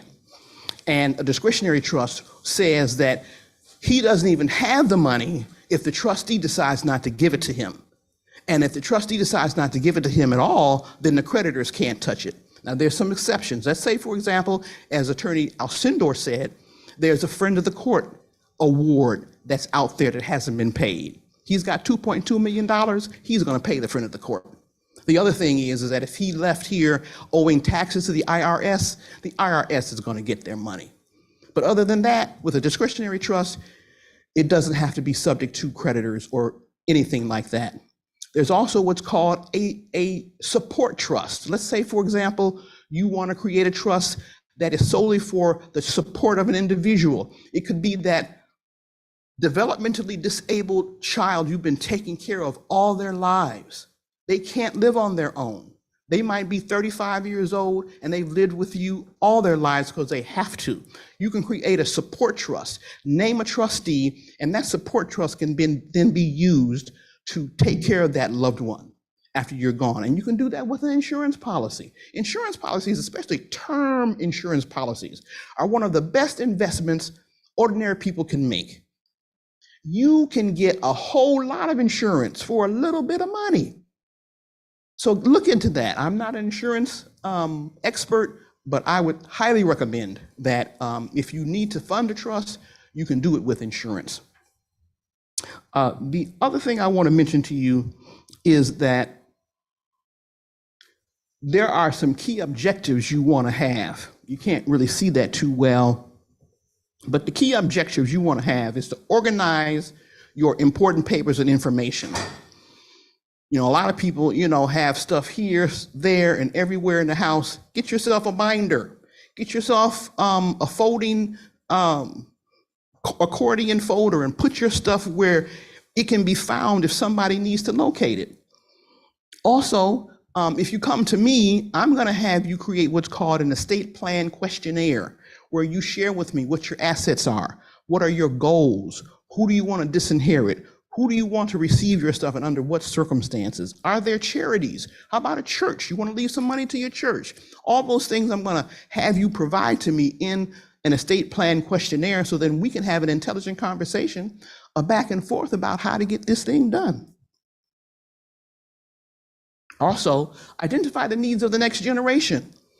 You know, you've got people you want to look after, so figure out what it is you think they really need and help the lawyer put that together so that in the time of need, the assets are there. It could be something as simple as, if something happens to me and I pass away, I've got this house, and this house is owned free and clear.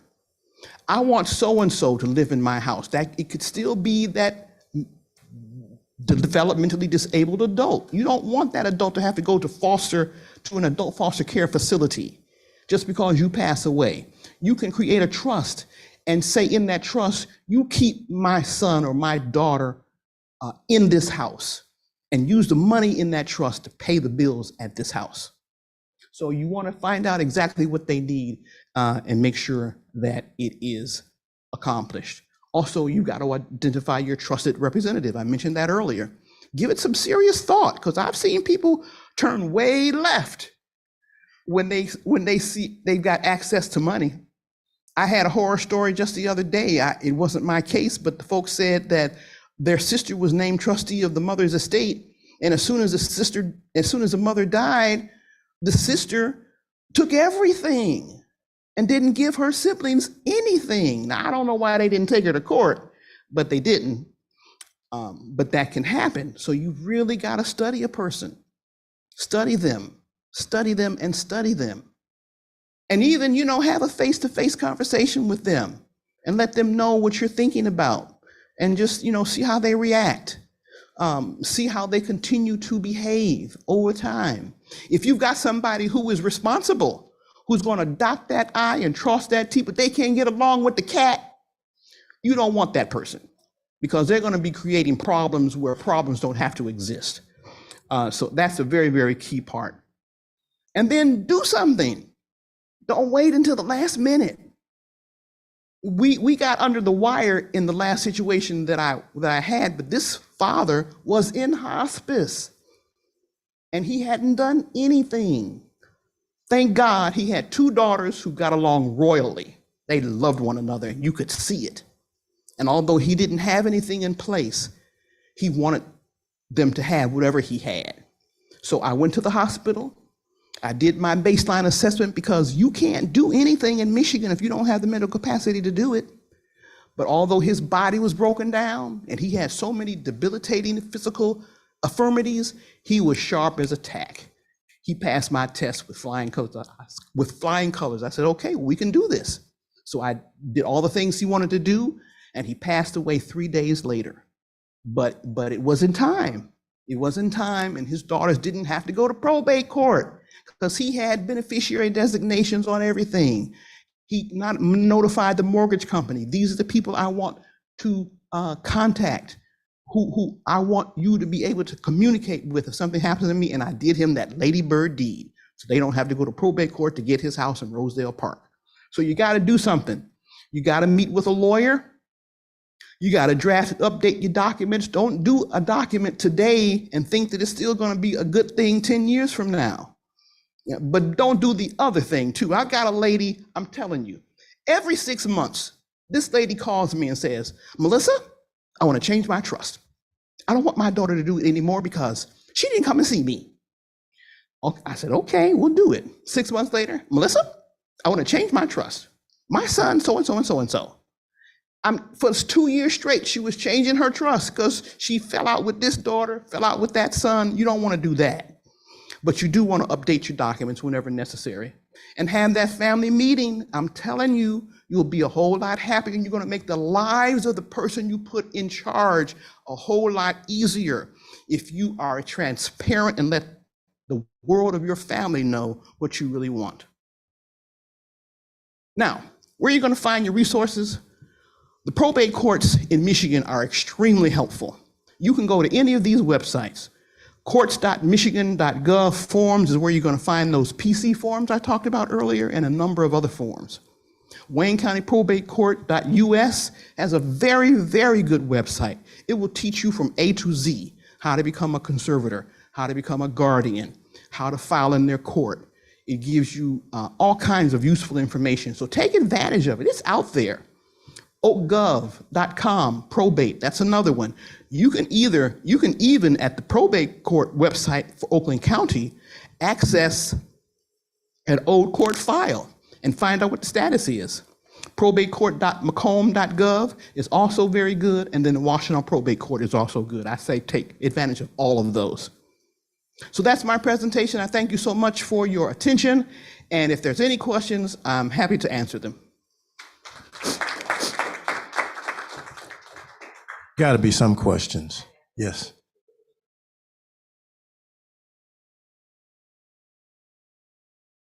Good afternoon to everyone. Attorney Johnson, I just wish I could wrap you up in a bubble and take you with me. Thank you so much for the plethora of information, the education to the NAACP. Thank you for hosting this. My mom passed away about a year ago, and every scenario that you mentioned, I'm currently going through. So there was no will in place. She designated someone, we were told to, she gave my brother an insurance policy to share with everyone, and he gave it to everybody except me because he got mad at something that I said. So I had to file something for probate court because she had a lot of assets, and they just kept me in court, and it just stripped me of all of my finances while they had the insurance money to fight. And so now I'm just tired and trying to find out what I could do next, because she does have properties and all of the money has not been assessed because people are hiding different things. It wasn't just that policy was the $1 million policy, and then she had a lot of other stuff. So my goal was to get in court to find out what everything is, to ask them. I want to just see a record of everything that she has, and then we can go from there. Again, I just got to the point that I didn't have the money to fight, and they were using the money to fight me. What would you suggest that I do? You have an attorney? I did have an attorney. The last thing the attorney said is that I had to prove that the 2 houses that she had was hers in her name, because something about her husband had something in court that if she died, whichever one died, they would keep the house. And so I really, I don't know, I can't use that attorney. In other words, no. And this case is in Georgia. So I would have to start again and get another attorney after I got to the part of asking the judge to pull all the finances together from everywhere to give full disclosure. Unfortunately, I don't know Georgia law. Okay. But I do have a contact for a lawyer who works in Atlanta. I don't know what part of Georgia your matter is in, but any licensed lawyer can work anywhere in that state. Okay. This individual is very integrous. And maybe what you can do is arrange with the lawyer, since your mother has assets, to receive a small retainer in advance, and then get the rest of their fee when the case is done. Yes. I say that because if there are assets in the estate, then the lawyer's fees will be paid by the judge. Okay. And you shouldn't have to take that top heavy in the beginning.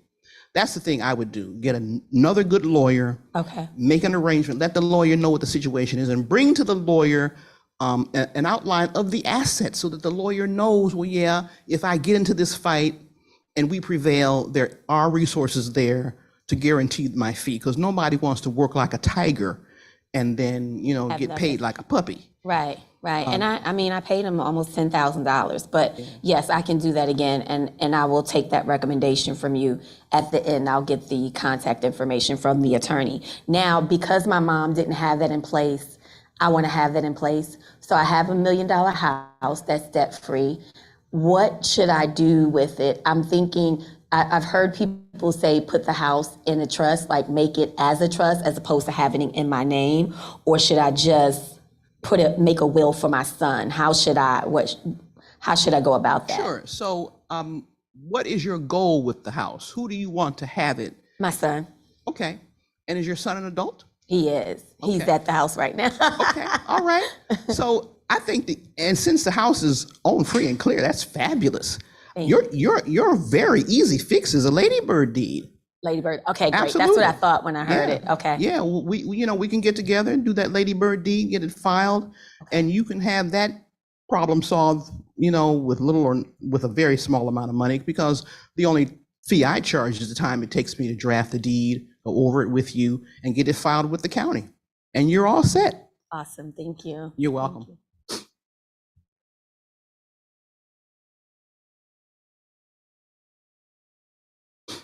Attorney L, I have a question regarding trust and wills. If there are designated people who get certain things in a will, can that will be contested if somebody said, well, he always said that I was going to do this or I was going to do that? Can that person contest a will? Contest the will on the basis that there was something left out? That they were not in the will? No, they can't. There used Okay. to be a time when you can contest a will because what you are called is a pretermitted heir. Daddy just forgot about me, and therefore include me now in this probate process, but the statute has changed. You don't get to contest because you're not in the will anymore. Okay. So the, Well, let me take that back. Anybody can contest because we're in a litigious society, right? But the thing is that if you've got a good judge who knows the law, in probate court, the judge has to follow the law. And as long as that will this is the proviso, as long as a person executed that will with sufficient testamentary capacity, that means they were to themselves enough to know what they had, know who they have, and they know what they want to do with their stuff, and that can be proven by clear and convincing evidence, then the court's going to follow that will. okay.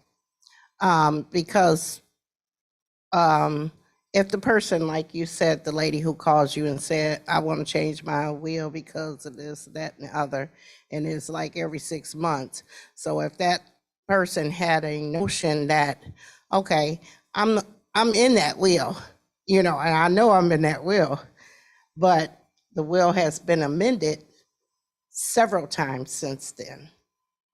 So, Well, it's your stuff. You can amend it 20 times if you want to, as long as you've got sufficient mental capacity and you don't make those amendments because somebody's behind you threatening you yes. under duress or coercion or something like that.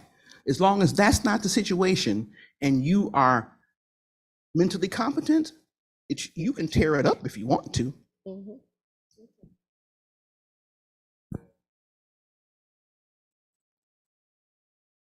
Thank you, Attorney, for this wonderful information. You're welcome.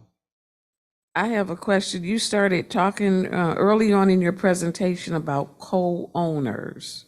Yes. I wanted to kind of narrow that down to, are you also talking about like bank accounts? I'm especially talking about bank accounts. Okay. So I thought it would have been, well, I thought it was a good idea to put my daughter as, I guess she's a co-owner, I never looked at it that way, on the bank account. But you're bringing out some other points about that. Can you break that down a little more for me, please? Sure, absolutely. Let's say, is your daughter married? No. Okay, let's say she gets married. You do a deed, you tell the lawyer, I mean, because I can give you the advice that if you say, well, listen, I really want you to make her co-owner, then I'm going to do that because I'm legally able to do that. Make my daughter co-owner. Then your daughter gets married. Okay. And then your daughter passes away. Guess who owns half your house? Okay. Her husband. Maybe a son-in-law I don't like or something, right? Maybe a maybe a son-in-law you like just fine, but your daughter's not cold in the grave yet, and he's already got a new wife, you know, having fun and trying to force you to sell. So anything can happen, and so this much I'll say. Sometimes the situation is so clear, so uncontroversial, until you're okay with doing that. Maybe your daughter has had her run at marriage and she said, Mom, I'm done with that. You don't have to worry about me ever getting married again. And she's not going to do that anymore. And you trust her with your life. She has shown over the years she is a trustworthy daughter who will do the right thing no matter what. Then you could make that, you know, I said pray about it, study an individual. If you're satisfied she's all you have in the world, or the only person you really trust in the world, then you can take that chance, but just understand it's a chance. And every chance has a degree of safety, right? That chance may be great, or that chance may be down here. You can make that decision. That's why I say err to the side of caution and make her beneficiary. Because if she needs to access the money, you come and see me and do a power of attorney, and she can get the money to take care of you when she needs to. Okay, that's what I was wondering about. While I'm still living, then how would she have access to the money then to manage for me if I couldn't? That power of attorney. Okay, well, I do have that. Okay. Okay, thank you. You're welcome. Any other questions? Thank you, Attorney L. Thank you very much.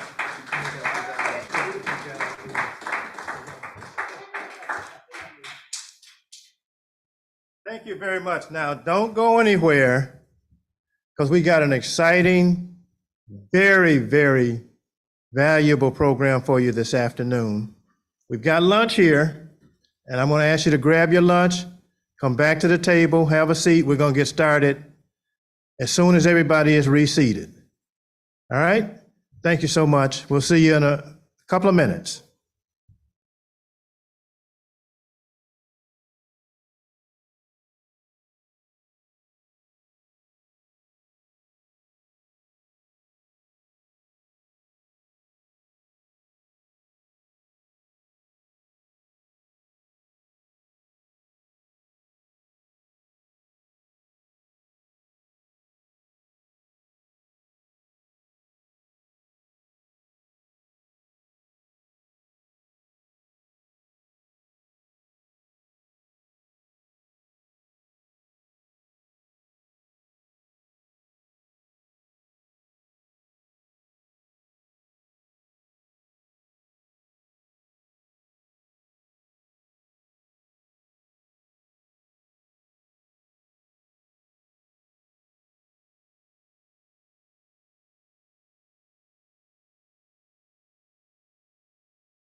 Good afternoon.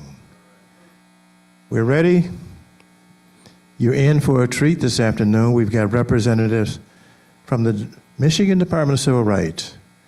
Tiara Yakini and Brian Oswitz are both representing the department and are going to give you a very comprehensive overview of the Department of Civil Rights in order that you might know not only what violations are, what constitutes a violation, but what their agency covers and how you can address those violations should they occur with you. So without further ado, Tiara and Brian.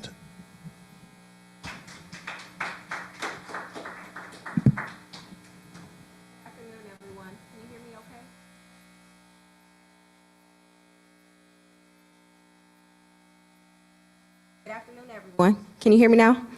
All right. My name is Tiara Yakini, as he just mentioned, and we are very excited to be here with you today. My colleague and I are excited to be here to talk about what constitutes a civil rights violation and also what is the Michigan Department of Civil Rights. We like to do these presentations in the community because unfortunately we find that not many people know that the Michigan Department of Civil Rights even exists or what we do, and that we are available to provide resources, education, and information to the community. I do have to start by saying that the information provided in this presentation does not and is not intended to constitute legal advice. All information, content, and materials used in this training is for general information purposes only and is not a determination of a particular individual's legal rights. Dissemination and sharing of the contents of this presentation is only allowed through permission granted by the Michigan Department of Civil Rights. And before we get into our objectives, my colleague and I can just give you a little bit about our background, and I'll allow Bryant to go first. Thank you. So my name is Brian Oskowitz. I'm the Director of the Office of Legal Affairs for the Enforcement Division in the Department of Civil Rights. I'm fairly new. I'm about a month in. But before that, I was with the Attorney General's office for approximately 4 years, where I was the chief of the Criminal Justice Bureau, acting chief. And before that, I was an assistant prosecuting attorney in Oakland County for approximately 8 years. My job with the department now is to supervise the staff attorneys who help to investigate and administratively litigate civil rights complaints in the state of Michigan. So that's where my background is from. Thanks, Bryant. I am currently a community engagement specialist at the Michigan Department of Civil Rights, and we'll talk about during this presentation the work that my division does, but primarily my role is to establish and maintain community partnerships with other organizations who are working for civil rights across the state of Michigan. Prior to that, I started working at the department in 2015 as an investigator, investigating complaints of unlawful discrimination that were made against businesses and organizations around the state of Michigan. So that's just a little bit about our background. Today, we're going to talk about what the civil rights laws are here in Michigan. We're going to give you a thorough understanding of the work and procedures of the Michigan Department of Civil Rights, and our aim is for you to leave here with an enhanced interest in civil rights issues. So first, we're going to start with learning about the Michigan Department of Civil Rights, also known as MDCR. But we can't talk about the Michigan Department of Civil Rights without first talking about the Michigan Civil Rights Commission. The Michigan Civil Rights Commission consists of 8 members. They were established in 1963 by the state constitution. They secure equal protections of civil rights. All of the members are appointed by the governor and confirmed by the Senate. And then 2 years later, in 1965, the Michigan Department of Civil Rights was created to carry out the day-to-day activities of the commission. So what is the mission at MDCR? Our mission is to, again, serve as the operational arm of the Michigan Civil Rights Commission. We are a state law enforcement agency that is actually enshrined in the state constitution. Our goal is to seek and secure the equal protection of civil rights for all. We do that through investigating and resolving allegations of unlawful discrimination. We promote voluntary compliance with civil rights laws, build coalitions around common issues of concern, and we also do outreach and education on civil rights issues. Listed here are the programs and services that we offer at the department, and we're going to go in depth into each of these areas in just a moment, but I'll read them here: complaint investigation and enforcement, disability rights and compliance, community engagement and education, the Division on Deaf, Blind, and Hard of Hearing, equity and inclusion, and finally, law and policy. So let's start by talking about enforcement, our enforcement division, which is our biggest division in the department. That is the division that conducts the investigations whenever someone believes that they have been discriminated against unlawfully. They can file a complaint with our office, and the enforcement division investigates those complaints to determine whether or not unlawful discrimination occurred. You'll hear me using the word unlawful a lot during this presentation, and that is because there are different types of discrimination. Not all discrimination is considered unlawful in the state of Michigan, and my colleague Bryant will talk more about that later during the presentation. It is important to note that while we are investigating complaints, the Michigan Department of Civil Rights is not an advocate for either party. So we're not advocating for the person who is filing the complaint who believes they've been discriminated against, nor are we advocating for the business that the complaint is being filed against. Our role is of a neutral fact finder, just to find out the facts and details of what happened to determine whether or not a violation actually occurred. And I did want to highlight that because unfortunately, many people who contact us erroneously assume that we are there to advocate for them. While we do provide resources, it is in an impartial manner because we are servicing not only the citizens, but also the businesses and organizations of Michigan. Another division that we have is disability rights and compliance. This division conducts disability rights and compliance training around the state. They oversee our statewide accessibility initiatives. So basically, they work with all of the agencies that are a part of the state of Michigan government to ensure that there is compliance with regard to disability rights and laws. They offer lots of technical assistance in making sure that the services that are provided by the state are accessible to everyone. For instance, they may work with individuals on accessible communication to make sure people who are deaf, deafblind, or hard of hearing have access to interpreters. Or if there is electronic information on one of our state government websites, that people who may be blind and need a screen reader, that those digital platforms are accessible for those individuals as well. So that's the type of work that they do. They partner a lot with internal and external organizations, and they provide guidance and perspective to state leadership. Next, we have the Community Engagement and Education Division. That is the division that I currently work in. We do lots of training and organizing. We do trainings such as the one that we're doing today around the community and in the state of Michigan. We have several initiatives that we work on in partnership and collaboration with other individuals and organizations around the state. One of those is Advocates and Leaders for Police and Community Trust, known as ALLPACT. We have currently 11 to 13 chapters of ALLPACT around the state of Michigan, and each of our specialists is assigned to act as a liaison for different chapters. There is a chapter in Southeast Michigan. If anyone is interested in that, I can get you more information on how to become involved. We also have the Michigan Alliance Against Hate Crimes, which I'll talk in depth about a little later today. We have our Hate and Bias Awareness Campaign. We have the Youth Civil Rights Academy. That's a partnership that we have with the University of Michigan, in which we work with high school students from around the state to empower them to become the next generation of civil rights leaders. That is an initiative that I personally do a lot of work with. And I will note that I would like to see more involvement from youth in the Detroit area. We get lots of youth from all other areas, but unfortunately, for some reason, Detroit does not seem to take advantage of the opportunities that are available. So I can also provide information to anyone on that who is interested. Then we have a voters' rights campaign. You'll hear more about that starting in January 2024.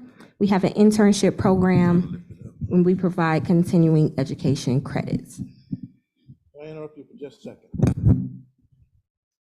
I neglected to mention that both Tierra and Bryant have indicated that they would like the people here to ask them questions while they're making their presentation. They don't want you to hold it to the end.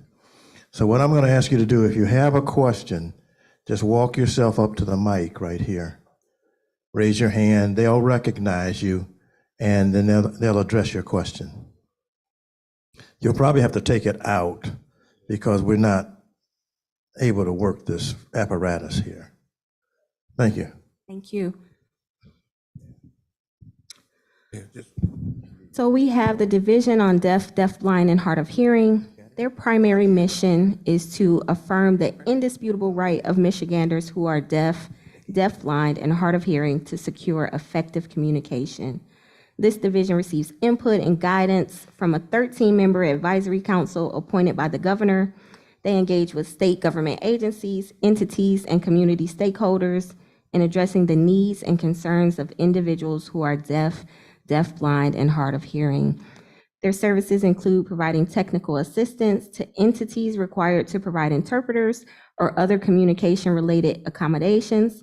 They do training and workshops, and they advocate for inclusive, effective communication access.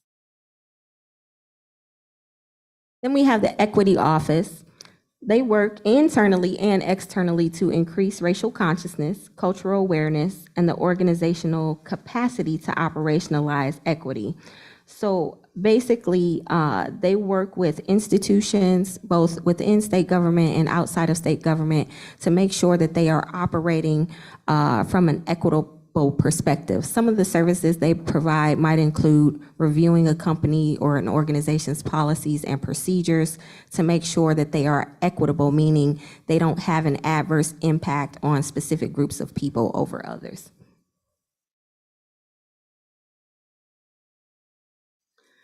And then some of the other services that we provide include workshops and conferences. We have interaction with groups, business leaders, and employees. We host public forums and hearings. You may have seen that we have a hearing coming up, or actually a forum coming up on November 8th regarding housing discrimination that's going to be held at Martin Luther King Junior Senior High School. We do community leadership development, coalition building, and conflict resolution. So there are a variety of services surrounding diversity, equity, and inclusion, and civil rights that we offer. Again, I hope that you all will take advantage of the services that are available to you and also spread the word to those you know who may be in need. And I'm going to transition it to my colleague, Bryant, to talk about civil rights law. Thank you. So the department's authority, other than being enshrined in the Michigan Constitution, derives from two main laws, two main state laws in Michigan. But there are both state and federal laws that protect civil rights, whether when we are working in employment, working, or in places of public accommodation and public service. All these laws come into play in everyday situations. Employment's probably the biggest one we deal with. So when you apply for a job, hire an employee, or certain employment actions, the civil rights laws are touched upon. Housing law, when you look up for a place to live, there are certain things that landlords, that owners of properties cannot do when they discriminate against certain people. And when you use public facilities or educational institutions, so even businesses cannot discriminate against people based upon certain classes and things they do or disabilities. As I said before, Michigan's state civil rights laws, the two main ones we enforce and where a lot of our authority derives from is the Elliott-Larsen Civil Rights Act and the Persons with Disabilities Civil Rights Act. Now, the Elliott-Larsen Civil Rights Act prohibits discrimination against certain protected classes in employment and housing, education, public accommodation, public services. And the Person with Disabilities Civil Rights Act prohibits discrimination against people with disabilities, and beyond that, obligates certain institutions, certain people to accommodate people with disabilities in a reasonable way. Now, going a little deeper, now the ELCRA, I refer to it as ELCRA, the Elliott-Larsen Civil Rights Act, it prohibits discrimination based on what we call protected classes. Those protected classes include religion, race, color, national origin, sex, which now includes, under the case law, sexual orientation, gender identity, and gender expression. But that is going to be codified, that the ELCRA has been amended and codified those protections, but that's not going to be effective until April of 2024. Disability, age, you see an asterisk there because, as we'll get into, there's not only state civil rights laws that we enforce, but we are also able to investigate complaints regarding federal civil rights laws, and we'll get into that a little further. But there are distinctions between certain federal civil rights laws and state civil rights laws. Marital status, height, weight, arrest record, genetic information, and familial status. Now, there are certain requirements that you must abide by before you may have a unlawful complaint, unlawful discrimination complaint. One of those, for if you have a complaint regarding disabilities and you're a person with disabilities not being accommodated by your employer, you have to, for example, make your employer aware that you require a certain reasonable accommodation within 182 days. That's one of the requirements that you'd have to satisfy before you'd have a complaint that you can make to our department. And there are certain exceptions under different parts of the civil rights law under ELCRA, like, for example, under the education article, age and marital status are prohibited considerations for admission only. Another class of protected individuals. It's unlawful to retaliate against an individual because of their involvement in a protected civil rights activity. So retaliation complaint is completely separate, as in you don't have to have a complaint regarding a protected class in order to have a retaliation complaint. A good example is if I was a manager and my boss says, you know what, I don't want you to hire anybody with any disabilities. It'll make our healthcare costs skyrocket, and that would be a violation of the state civil rights law. You refuse to do it. As a result of that, you get fired. That would be retaliation. You would have a cause of action or a complaint to make with our department based upon that. That's just an example. Now, to dive in a little more to what the protected classes, what the protected bases, how they are defined. So age, chronological age. One big difference between the state's civil rights law and the federal civil rights law is Michigan does not have any qualifiers for an age discrimination claim. It could be any age. Whereas federal law, and that's under the Civil Rights Act, I forget what title, but what is Civil Rights, Title VII of the Civil Rights Act, thank you. It's defined as discrimination against somebody 40 years or more. It's an old act. At that time, they considered if you're 40 or over, old. So that you can tell how old the age or the statute was at that time. Arrest record. Now, this is specific because it doesn't mean convictions and it doesn't mean felony arrests. So an arrest record, you cannot discriminate against somebody for a misdemeanor arrest record. Now, employers, people can ask about misdemeanor convictions. They can ask about felony arrests, so it doesn't apply to a felony arrest, and it does not apply to information about convictions, whether it's misdemeanors or felonies. Now, color, it's not synonymous with race. It is literally the color of your skin. So people of the same race can discriminate against another people of the same race just simply based on the color of skin. Yes, ma'am, you have a question?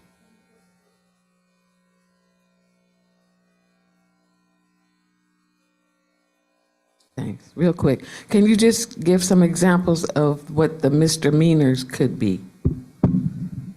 For example, if you're applying for a job and the application process says list any misdemeanor or felony convictions, that's fine.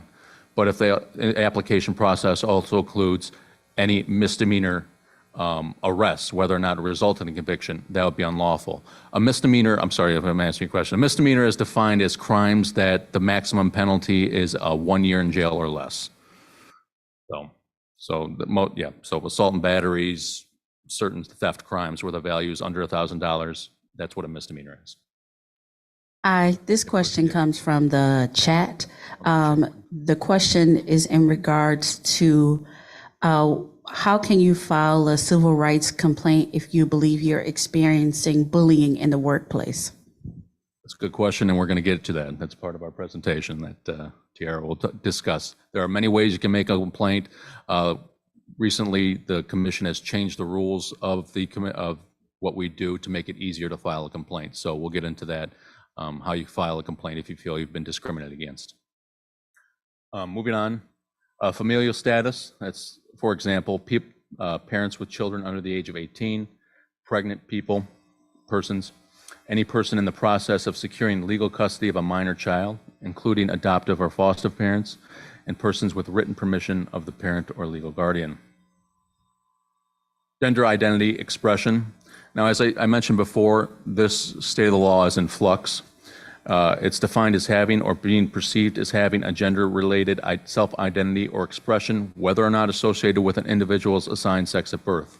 Now, this has just been recently codified in the state civil rights law, but it's not going to be effective until April of 2024. However, under case law, the Michigan Supreme Court ruled in Roush World, didn't really have to do with gender identity, but it was the same type of thing. So that you could still make a complaint today for that type of discrimination. It's just that we would analyze it a little differently. We wouldn't analyze it under the statute when it's amended. We'd analyze it under a sex discrimination, which we'll get to. So has the federal law been changed to support the height requirement? I know back in the day, There was, you had to be so tall to work on an airline. So has that been eliminated? I don't believe so. Yes, height and weight are only state, so it's not under Title VII of the federal statutes. Those, as far as I know, that hasn't been amended yet. So I couldn't be a airline. Well, you could file under. That's the thing. You could file under state law. So, but there wouldn't be a federal claim against it. So, as long as the employer would be in a state law or in state, and we'd get in more details about how we would be able to investigate and whether or not it'd be a viable complaint. It'd be a little more complicated.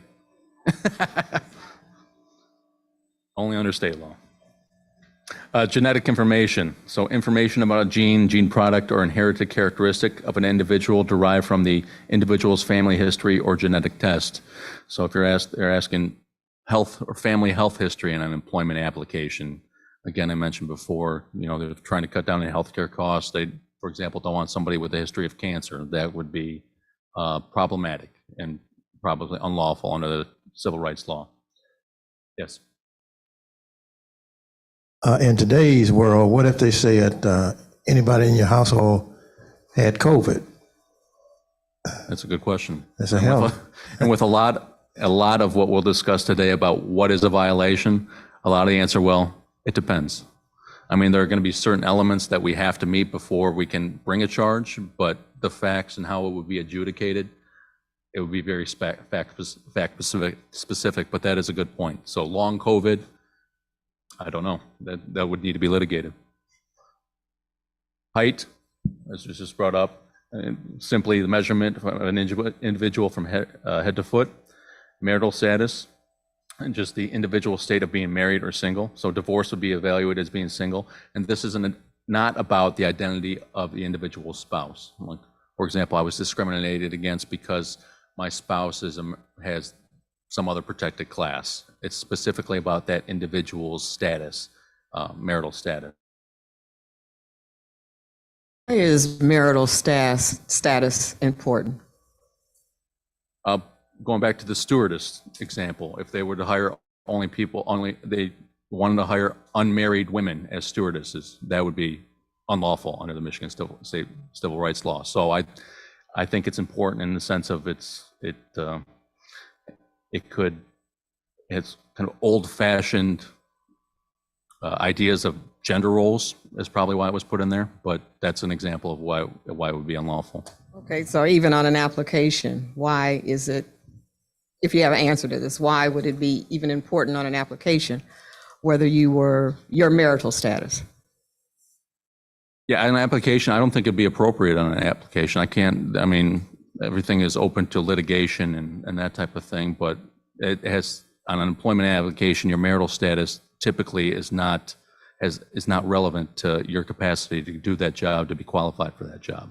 So I can't offhand think of an instance where marital status would be an appropriate question to ask during your application process. And really, it opens up the business who does have that on their application to potential civil rights complaints. Because if someone contacts us and says, I was not given this job because I'm married or because I'm single, and then they have it clear as day what their status is, the company then has to prove that that was not a criteria that they used for eliminating them from employment. So it probably would be best not to have that information on an application. And national origin is an individual being a descendant from a specific country. Now, some of these overlap, so a lot of times you can take a complaint based upon national origin and race, but they are two distinct protected bases. Race, it's kind of off there, but a societal identifier that attempts to distinguish people based upon physical characteristics, such as, but not limited to, skin tone, facial features, and this was just amended, and this is effective now. They amended the state civil rights law to include this as part of the Crown Act, you may have heard of, but it includes hair texture and distinctive hairstyles, including but not limited to braids, locks, and twists. So that's has just been codified and is now effective as part of the civil rights law. So we can take complaints based upon that. Okay. Yes, please. I agree. Multiracial is a category. examples, whites, blacks, Asians, Pacific Islanders, Native Americans, and Native Alaskans. Again, it can be different from national origin. So if you could have a claim, if claiming I was discriminated against because I'm a Pacific Islander and I am from Micronesia. So there would be two separate claims, two separate causes of action. Religion, religious, moral, or ethical beliefs that are sincerely held and include all aspects of religious observance and practice. Key is sincerely held, but it doesn't have to be an organized religion, but it does have to be identified on, does need to be identified. And it does include individuals who sincerely consider themselves non-believers. And sex. An individual's biological sex, sexual orientation, gender identity or expression, pregnancy, pregnancy-related condition, terminated pregnancy, or a stereotype associated with a biological sex. Now, as I mentioned before, gender identity or expression, sexual orientation, those were just recently ruled by the Supreme Court as to be the basis for sexual discrimination. That's going to be codified. That's going to be effective in April of 2024. The pregnancy bases was just a new amendment, and that's going to be effective also in 2024. Now, sexual orientation, again, as I mentioned, this is going to be codified effective April 2024. As it will read in the statute, is having an orientation for heterosexuality, homosexuality, or bisexuality, or having a history of such an orientation or being identified with such an orientation. Now, that is how it's listed in the statute. Obviously, sexuality can be a little more complicated than that. That doesn't mean, in my opinion, that those other bases are going to be unavailable to make complaints on.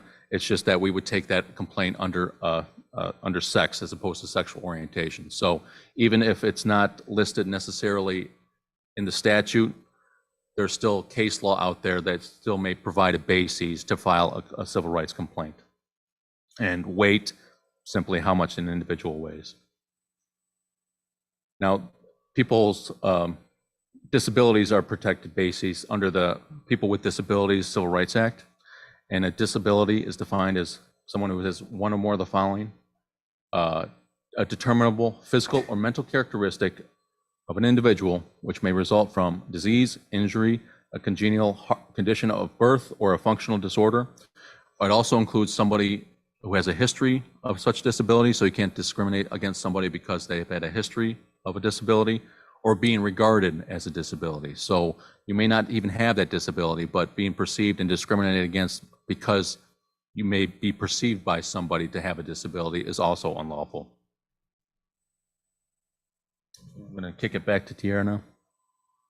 All right, so I'm going to talk about the federal civil rights statutes, but just to recap what Brian just shared, he went over each of the individual bases that are covered under the law. And earlier I mentioned that not all discrimination is unlawful. So what he went through, those bases, is what does make unlawful discrimination. Whether you're treated differently based on your race, religion, national origin, etc., that would constitute unlawful discrimination because the law prohibits it. Now, if I was to apply for a job and someone wanted to discriminate against me because I went to the University of Michigan versus Michigan State University, that is not unlawful, unfortunately. That is a type of discrimination that they could get away with. So it's very important to make sure that you're aware of what the protected bases are, and that is what Bryant just went over. And sorry if I can jump in real quick, and I meant to mention this, but I forgot. So when she mentioned unlawful, yes, it's not just the protected bases, but when we're evaluating complaints to determine whether or not a violation of the state civil rights or federal civil rights law took place, we have a list of essentially elements that must be satisfied before we can determine whether or not there has been an unlawful discrimination claim that's valid. So if it's not just protected bases, a lot of times there has to be the right relationship. For example, a private person, you can't file a discrimination claim against a private person against another private person necessarily. But if it's an employer-employee relationship, if that person is a business, it runs a business open to the public, you can file against them. Educational institutions, so relationship is important. And then we get into the more nitty gritty, the adverse action, that type of thing, and whether or not there was a legitimate basis for that. So there's a list of elements that we must satisfy before we can litigate a civil rights complaint. If any one of those elements are not satisfied, then the complaint cannot be sustained. So I'm sorry, you have a question? Yes. Yes, I do. I am the National Task Force Against Domestic Violence founder, and I'm noticing a trend across the country regarding Black women. Two cases in particular. One, her name is Amanda Williams. Right now, she was murdered by her boyfriend, and he was arrested.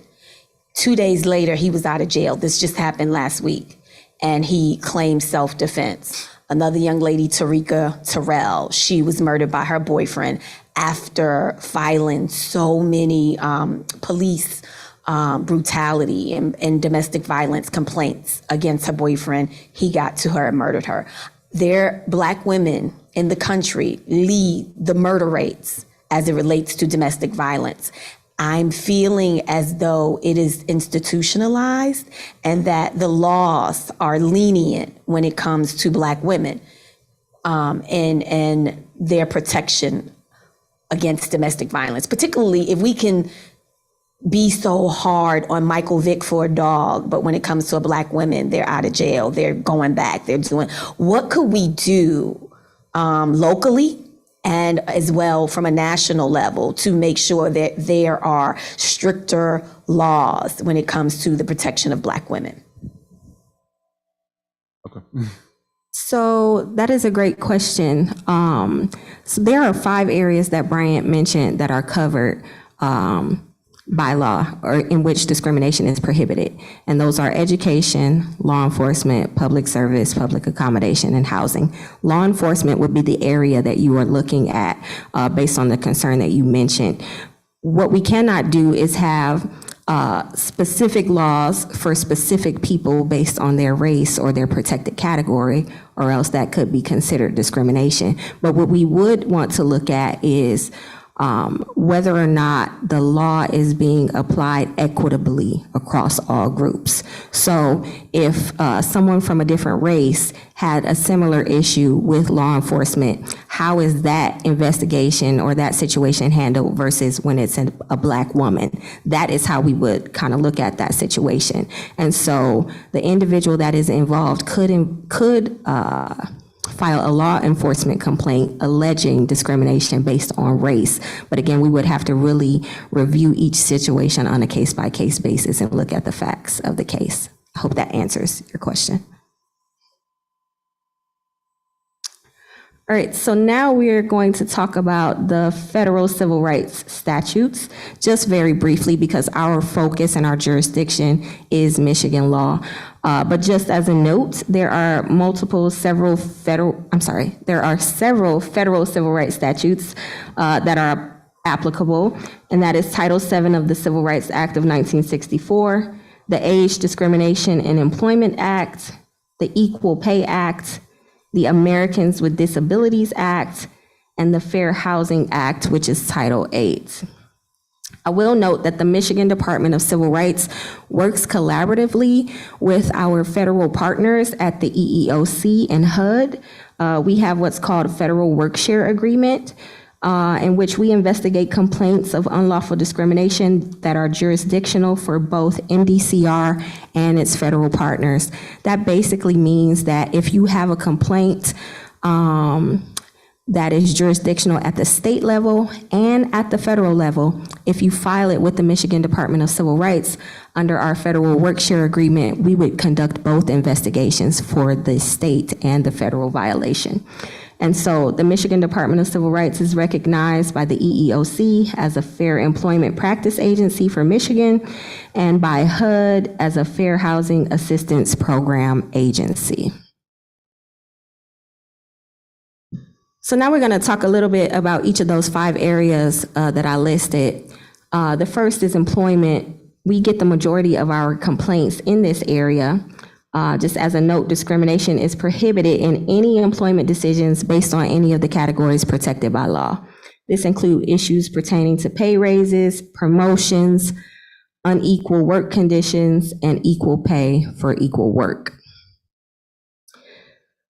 The applicable law is the Elliott Larson Civil Rights Act and also the Persons with Disabilities Civil Rights Act.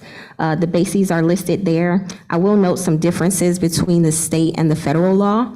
At the state level, individuals have 180 days to file an employment discrimination complaint, so that's approximately 6 months. Employers only have to have one or more employees in order for a complaint to be filed against them. That differs from the federal law, which allows individuals 300 days from the date of the incident to file the complaint.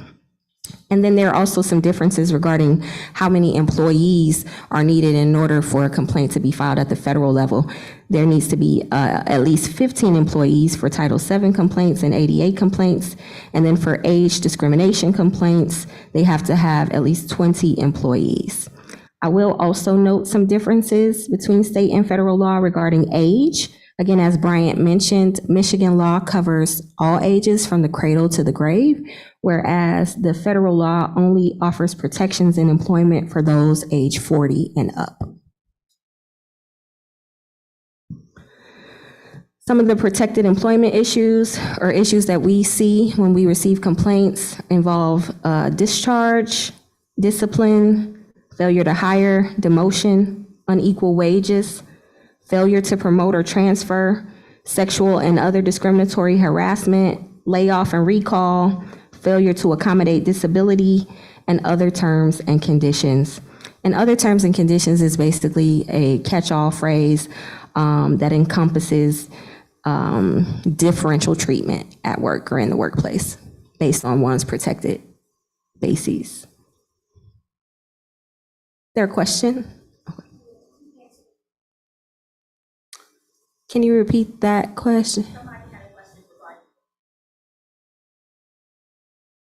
Okay. So if it is identity-based bullying based on one of those protected categories, then the person could potentially file a complaint. So there are 3 things that we look at when determining whether or not a complaint is going to be accepted for investigation. That is, was there an adverse action? So was there a negative experience or differential treatment that occurred? Was it based on one of those categories that are protected by law? And was it timely?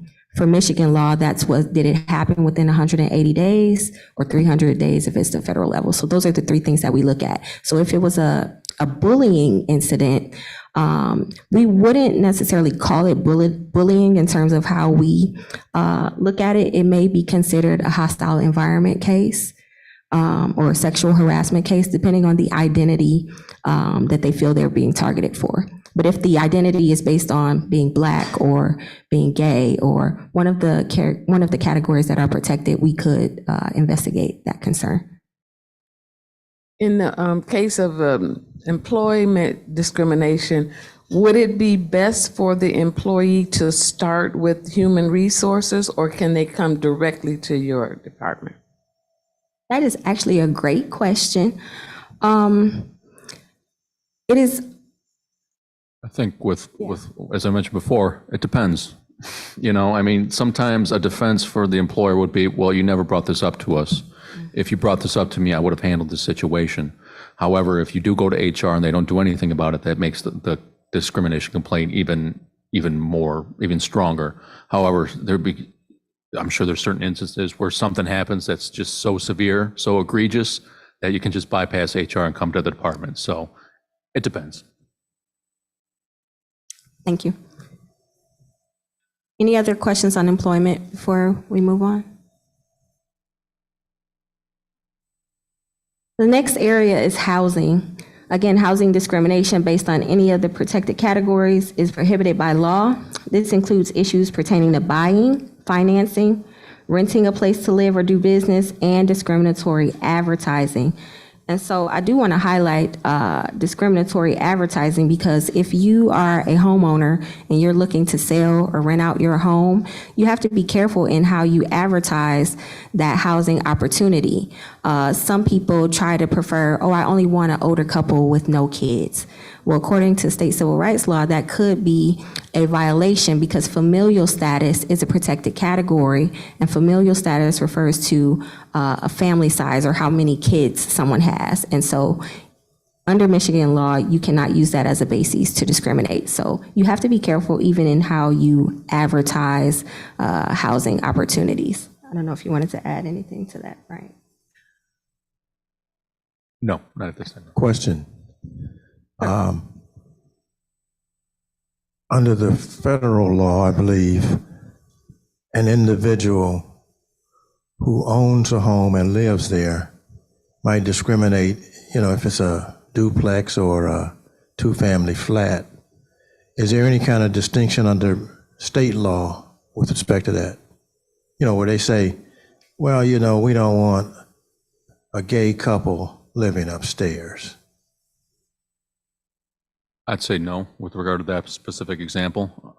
I mean, there are exceptions, there are defenses. You got zoning issues sometimes you got to worry about. So there are exceptions to these rules about the homeowner or the landlord would have to sufficiently justify that, for lack of a better term, discrimination. But I can't think of an instance if you're going to rent your home out, you refuse to rent to, for example, a gay couple. I think that would be actionable, regardless if it's part of a duplex or anything. Now, as the previous speaker mentioned, we are in a litigious society, so people want to bring up, well, it's my sincerely held religious beliefs and that type of thing. We'll litigate it. I mean, it'll be litigated, but under the letter of the law, that would be discrimination, I think, unlawful discrimination.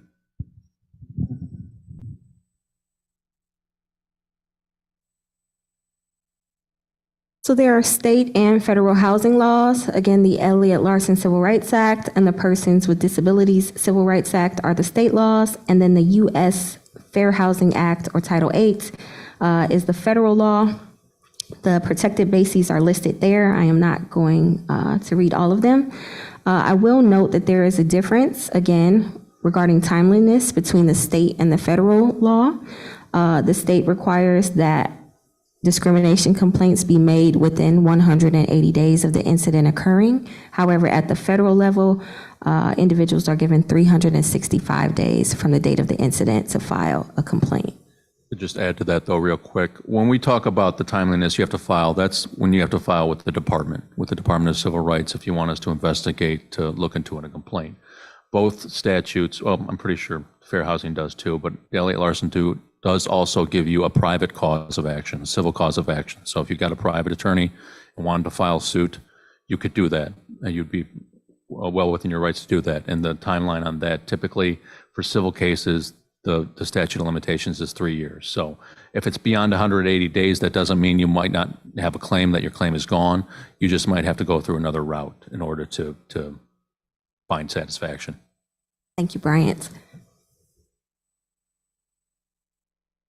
Some of the issues we see in housing involve eviction, advertising, refusal to rent, refusal to sell, sexual and other discriminatory harassment, failure to accommodate disability, redlining, steering, failure to loan, and other terms and conditions.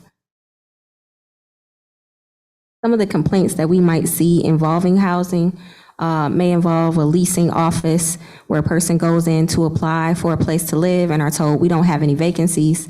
20 minutes later, someone of a different category goes in and they're given an application. That could be grounds for a civil rights complaint to be filed. On the protected housing with companion animals, assisted animals. If you've lived in a place for some time and now you know that you need a, what do you call them, companion? Yeah. And the housing refuses, is that part of that protected? Yeah, that's, I don't know if it'd be under, it might be under housing, but that's essentially a disability complaint. Yeah. So, okay. yeah, so yes, that'd be a cause of action. They have to reasonably accommodate that.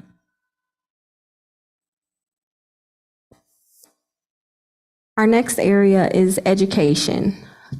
Again, discrimination in admissions or educational opportunities based on any of the protected categories is prohibited by law. This includes issues pertaining to admissions, services, activities, and programs. Some of the protected education issues we see include discipline, suspension or probation, grading, expulsion, admission, sexual and other discriminatory harassment, failure to accommodate disability, and other terms and conditions. Because I work very closely with youth around the state of Michigan, unfortunately, I hear horrendous stories regarding discrimination taking place in the schools. Unfortunately, many people, students, their parents are not aware, again, that the Michigan Department of Civil Rights exists, that there are laws that protect them from discrimination, and so they are suffering in silence lots of times, many places around the state. It's really quite heartbreaking to hear some of the things that some of these students are experiencing in schools here in Michigan. But we are on a mission to educate educators, citizens on what the laws are so that we don't continue to see these types of issues occur. And just to add on to that, it's not just, obviously, we're going back to the bullying. If there's discrimination student to student in the schools, okay, that might not be a cause of action, but if the school is aware of it, is not doing anything about it, not doing anything adequately to address it, that's where we would come in. And that's where a lot, I think, of our complaints come in for regarding education, is that my child is being harassed based upon a protected class and the school's not doing anything about it. So. Yes. Hi. One question, one comment, and these are both for me. One, how does the protected basis for admissions comply with Michigan's ban on affirmative action? And that's my question. And then my comment is that I'm the advisor for our youth council, and I did reach out. I didn't get a response, but I look forward to connecting with you so that you can give a presentation to our young people. Thank you. Absolutely. I'm sorry about that. I don't recall seeing your email, but we'll definitely connect after this. I'm sorry, well, after affirmative action, there was the U.S. Supreme Court case allowing it. It actually came out of Michigan. I'm going to mispronounce the name, Bollinger. It was a U of M law school case. But when that case came down from the U.S. Supreme Court, there was Prop 2 back in 2006, which outlawed affirmative action for public universities. So that was codified. So that's an exemption for the law. So U of M tried to do, and other schools try to do, other race-neutral things to increase the diversity in the campus, but specifically anti-affirmative action was codified in Michigan law back in 2006. So that's an exception to ELCRA and the admissions process for universities. I hope that answers your question. I don't know whether it's right or not. That's something separate, but that's the state of the law as it is. Yeah, I agree, but that's, but yeah. All right. I did want to talk, because we did not talk about this, about a specific type of discrimination sometimes that we see, and that is that involving a hostile environment. So in most of our complaints that we receive, it's regarding an action that was directly experienced by the claimant or the individual who's filing the complaint. But in situations regarding a hostile environment, you don't necessarily have to be the direct recipient of the conduct or communication that was offensive. So if someone makes a racially offensive comment to someone in your presence, you can also complain and file complaint of a hostile environment because you were in the environment in which the racial slur may have been used and you found offense to it. So I did want to highlight that. And in regard to that, there was actually a recent incident that my niece experienced at her school. She is an African-American student at a predominantly white school. There's not many other African-American students, and one of her peers was selling N-word passes to the other white students for $5 or for Jolly Ranchers. So my niece found offense with that complained to the school, and thankfully the school took appropriate action to remedy the situation. So in that case, by taking action to address the situation, they may have saved themselves from a civil rights discrimination complaint.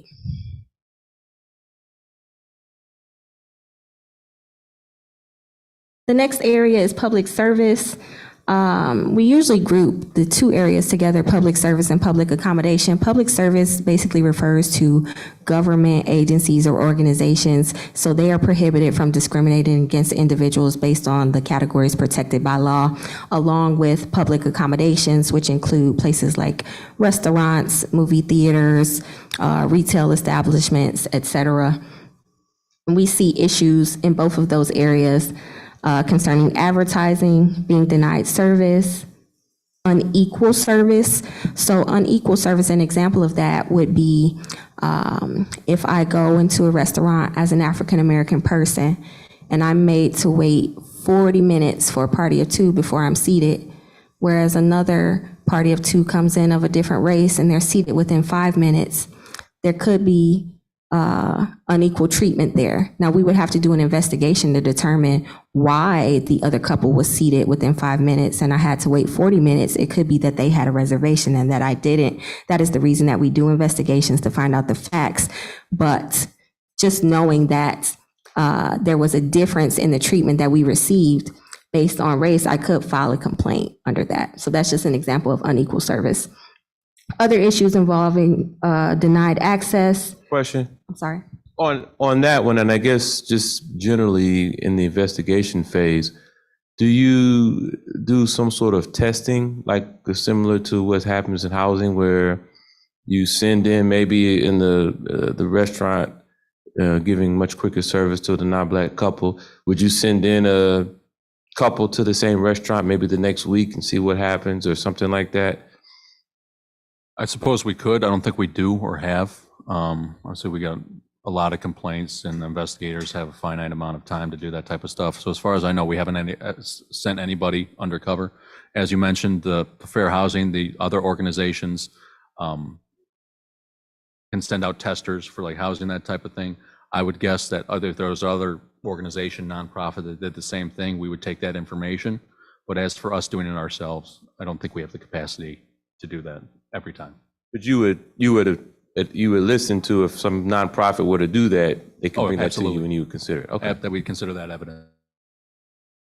It's a good point. It's very important for us in investigating these cases to have any evidence or information that is available. So most people are unaware in real time when they're experiencing discrimination. They're not thinking about finding out what other witnesses are around, who might have seen it, getting their contact information. Those are the types of things that would be helpful when we are doing an investigation. So if you ever find yourself in a situation, make sure you gather as much evidence and information as possible. Who else was there that may have heard it? We could interview those people, right?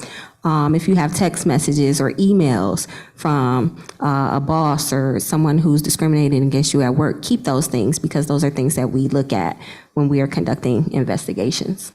Getting back to the housing discrimination, though, I know I've worked many years with the Fair Housing Center of Metropolitan Detroit, and in that context, we've always worked with the Michigan Department of Civil Rights, shared information, use some people out of your office to analyze even some of the raw data that we developed through testing, et cetera. So it's always been a collaborative process between MDCR and other organizations that do similar type work. Thank you, and it's appreciated. I guess I can project.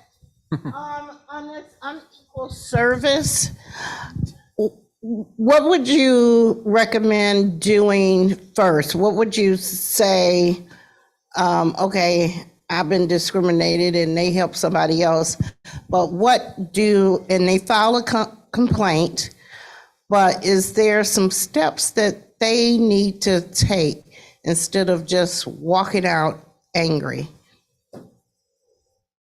Because it makes it harder. I mean, would the step be making a complaint at the restaurant, getting it in writing, or collecting witnesses, as you say, to present to help your investigation? There's no one size fits all for this. And again, I go back to depends. I mean, we don't want people to be uncomfortable if they don't want to do that type of thing. We're not going to require people to do that type of thing before we take a complaint. So whatever you're comfortable with and gathering, we always like more information. So whatever the person is comfortable with doing to gather more information, we would accept happily. But we don't want people to feel obligated that they have to do A, B, or C before they file a complaint with our office.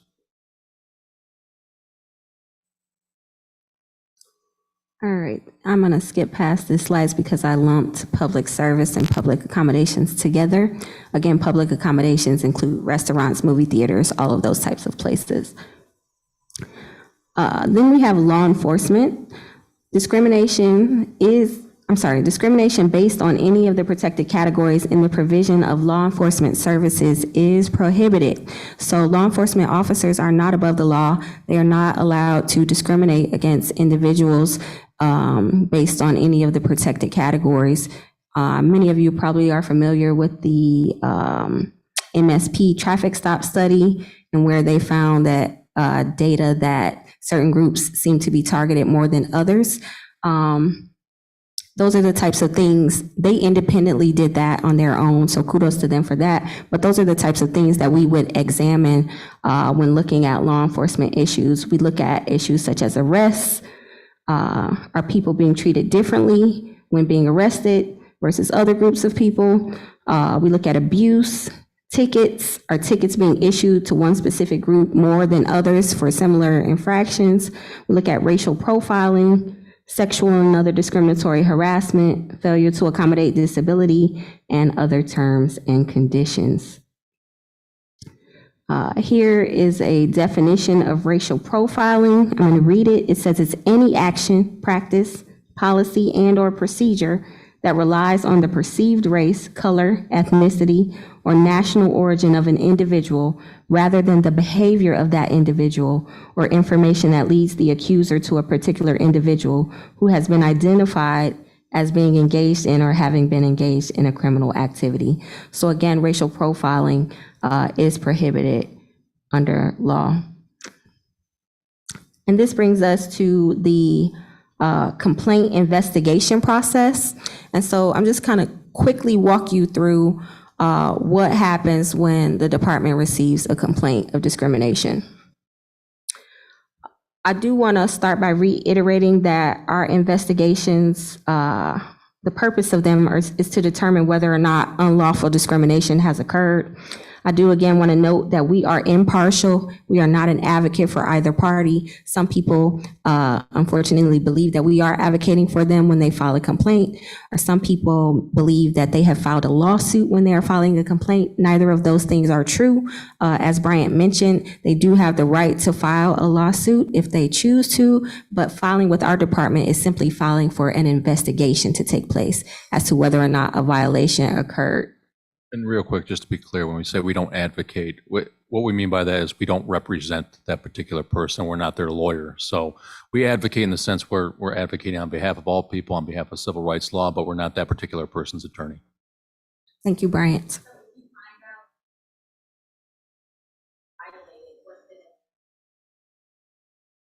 What? Yes, How do you and we're handle that? getting to that in a couple of slides. Thank you.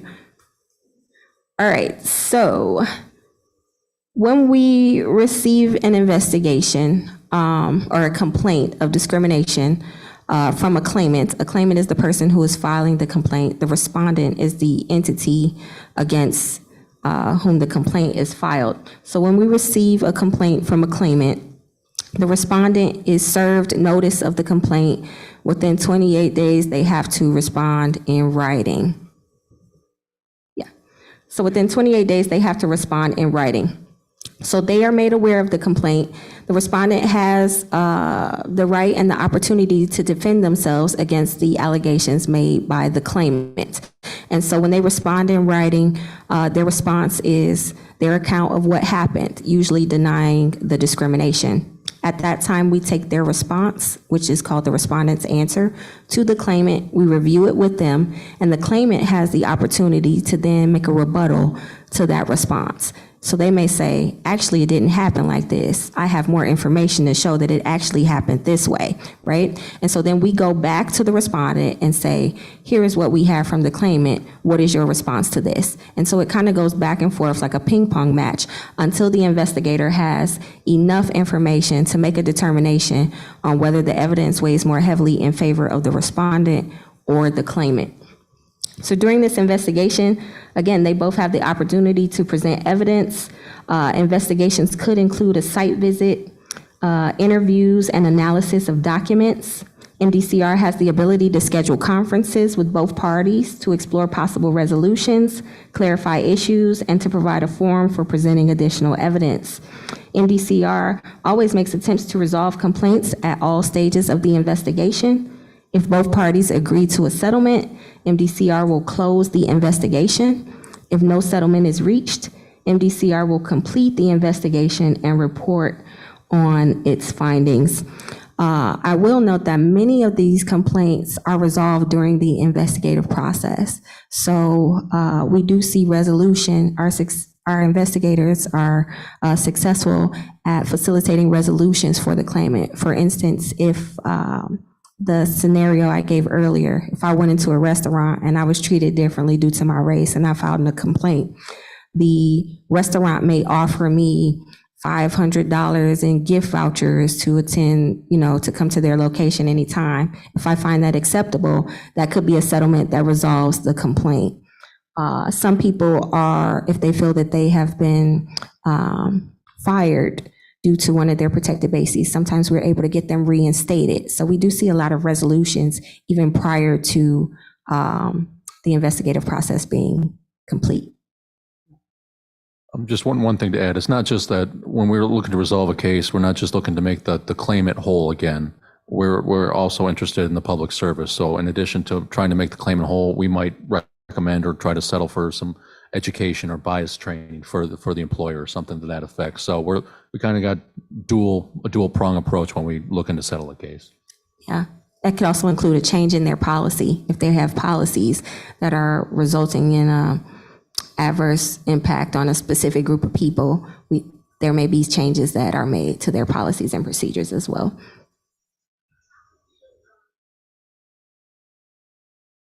How do you approach within a school, not the whole district, but if a school has a practice of discriminating, they've gone to the board, they've gone to the superintendent, but that school still has a problem? That's where your hate and bias awareness for youth come in? So we do have resources available for helping schools to navigate those situations, but we are always looking to eliminate the hate and bias in the first place, or to prevent the discrimination from actually occurring. We do receive complaints against educational institutions, against school districts that we investigate like we investigate any of our other cases. Our hate and bias awareness campaign is something that's done in addition to our investigations. I hope that answers your question. And now I am going to hand it back over to Brian. So after the investigation, so if the investigator compiles all the information, it gets the complaint, the respondent's position statement, the rebuttal, and there's no settlement during the investigation process, the investigator will write an investigative report and submit it to my office or my department in order to review it. So when we review it, the staff attorney will review it. If we review all the evidence and determine that there is not probable cause or reasonable cause that a violation of the applicable civil rights law occurred, then we have to dismiss the complaint. That's what goes back to whether it's a lawful or unlawful discrimination. So dismissal if there's insufficient evidence to support a discrimination charge. Procedurally, we will hold an exit interview with the claimant, try to explain our findings, our investigation, and dismiss the complaint.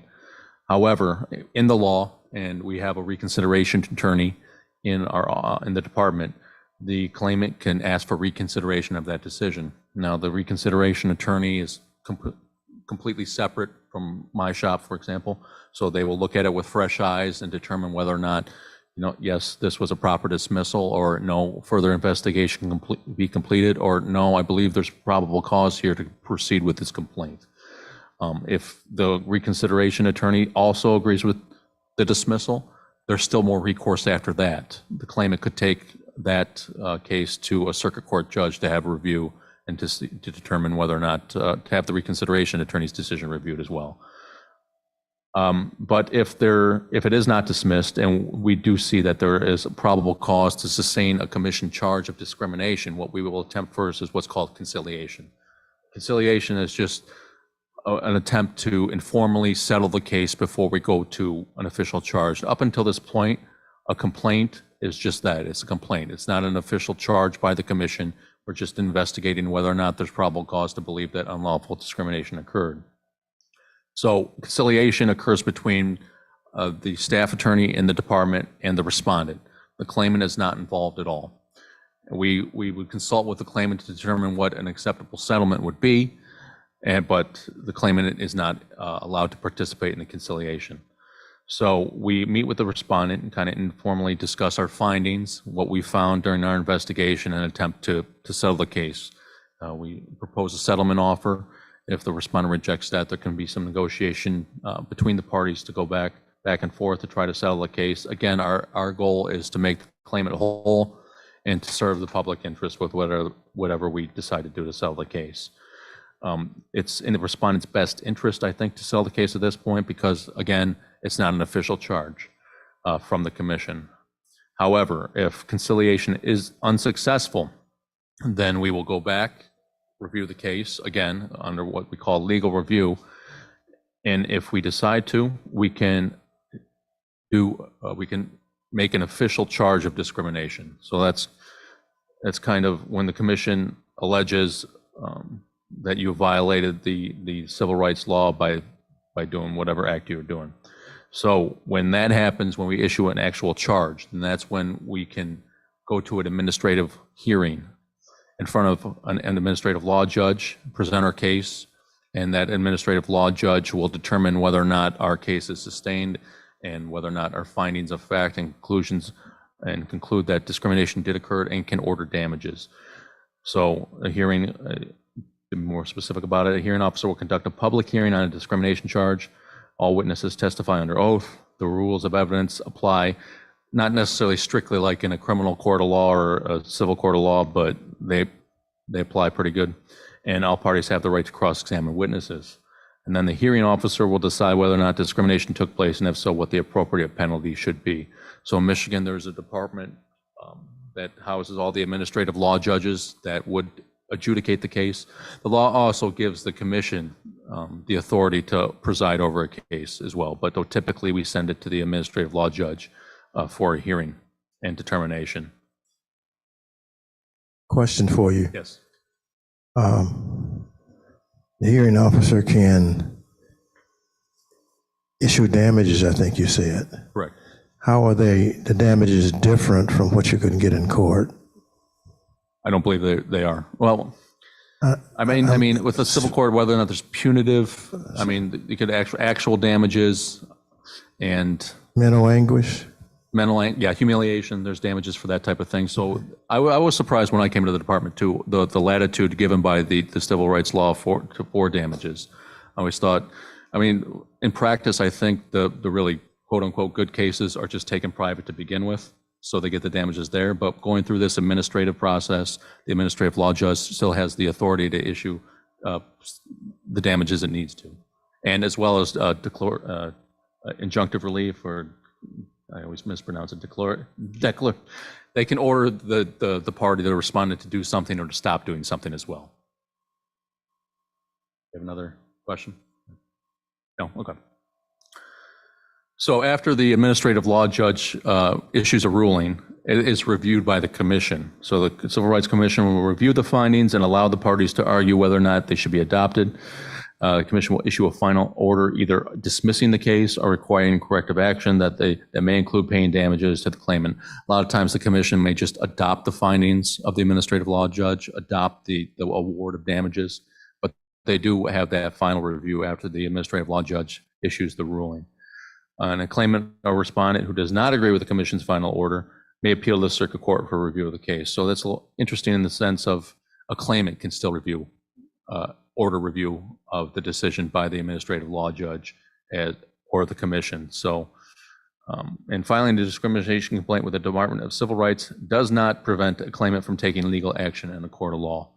And at any point in the process during the investigation, a lot of times a claimant will find a lawyer that'll take it to straight to civil or federal court and withdraw the complaint and just pursue their remedies in the court as opposed to going through the administrative process. One advantage of the administrative process, what we do though, is we're kind of doing the legwork on some of the investigation parts. So whether or not it's a claim or not, I mean, you don't have to spend money out of pocket on a lawyer to investigate the claim. That's what our department does.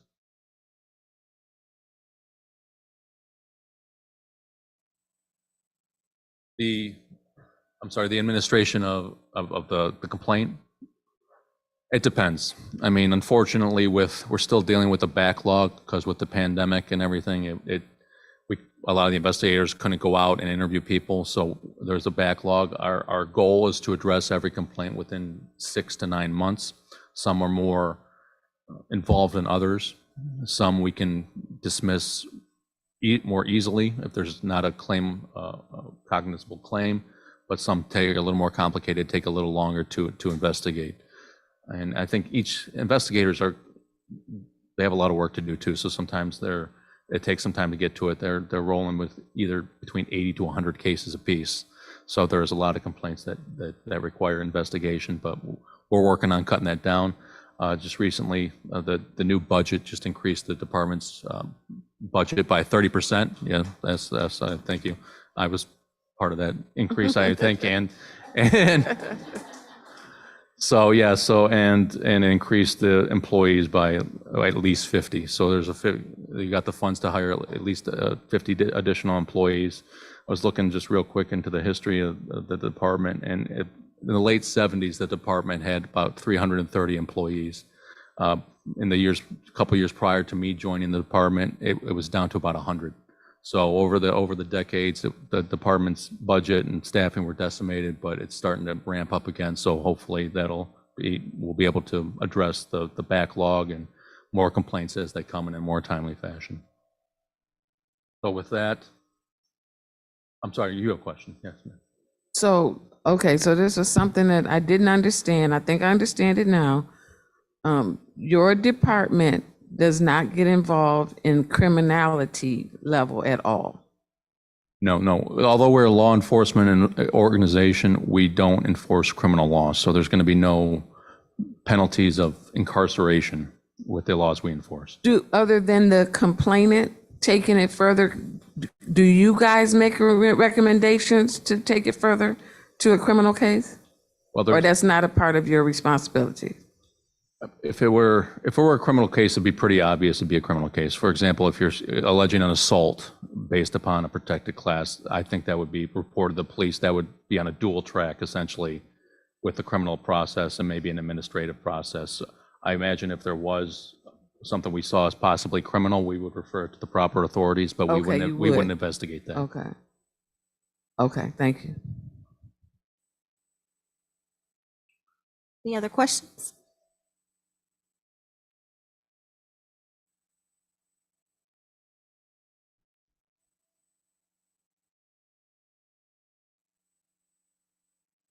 Seeing no other questions, we're going to thank Bryant.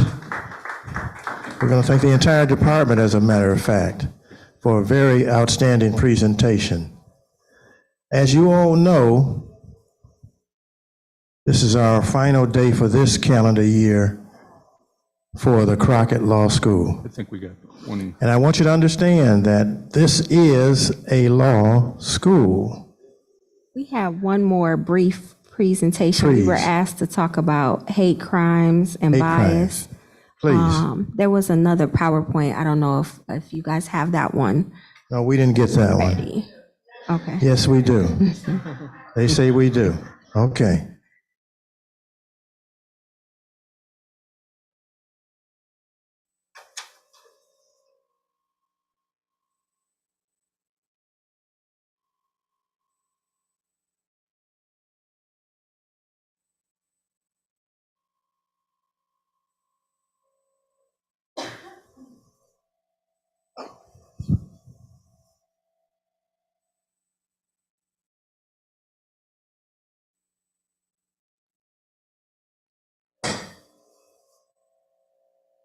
So we talked to you all quite a bit today, so I'm going to make this one very brief, but I did want to talk about one of our initiatives that is very near and dear to my heart, and that is our hate and bias awareness campaign. Our hate and bias awareness campaign is called My Response to Hate. On this first slide here, I have a quote. It says, "The first step towards change is awareness." That is a quote by Nathaniel Brandon. And the question is, why spread awareness? We know that knowing that there is a problem is half the battle, right? So you can't effectively address an issue without first acknowledging that there is an issue and having an understanding of what that issue is. And that's why spreading awareness is so very important. In doing the work that we do to prevent hate and bias in the state of Michigan, we work with a coalition called the Michigan Alliance Against Hate Crimes, which was created by the United States Department of Justice, the United States Attorney's Offices in Michigan, the Michigan Civil Rights Commission, and the Department of Civil Rights. The Michigan Alliance Against Hate Crimes, also known as MIAC, is a statewide coalition of local, state, and federal law enforcement agencies, civil rights organizations, community-based groups, educators, and anti-violence advocates working to ensure a complete and effective response to hate crimes and bias incidents. Now, as we talk about this, I just want to make sure that there is an understanding between the difference between a hate crime and a bias incident. We talked a lot about bias incidents in our previous presentation regarding the work that we do at the Michigan Department of Civil Rights. According to the U.S. Department of Justice, they describe the difference between a hate crime and a bias incident as follows. So at the federal level, a hate crime is a crime motivated by bias against race, color, religion, national origin, sexual orientation, gender identity, and disability. Crime being the key word in that definition. So there has to be a crime that has actually been committed because of one of those protected categories.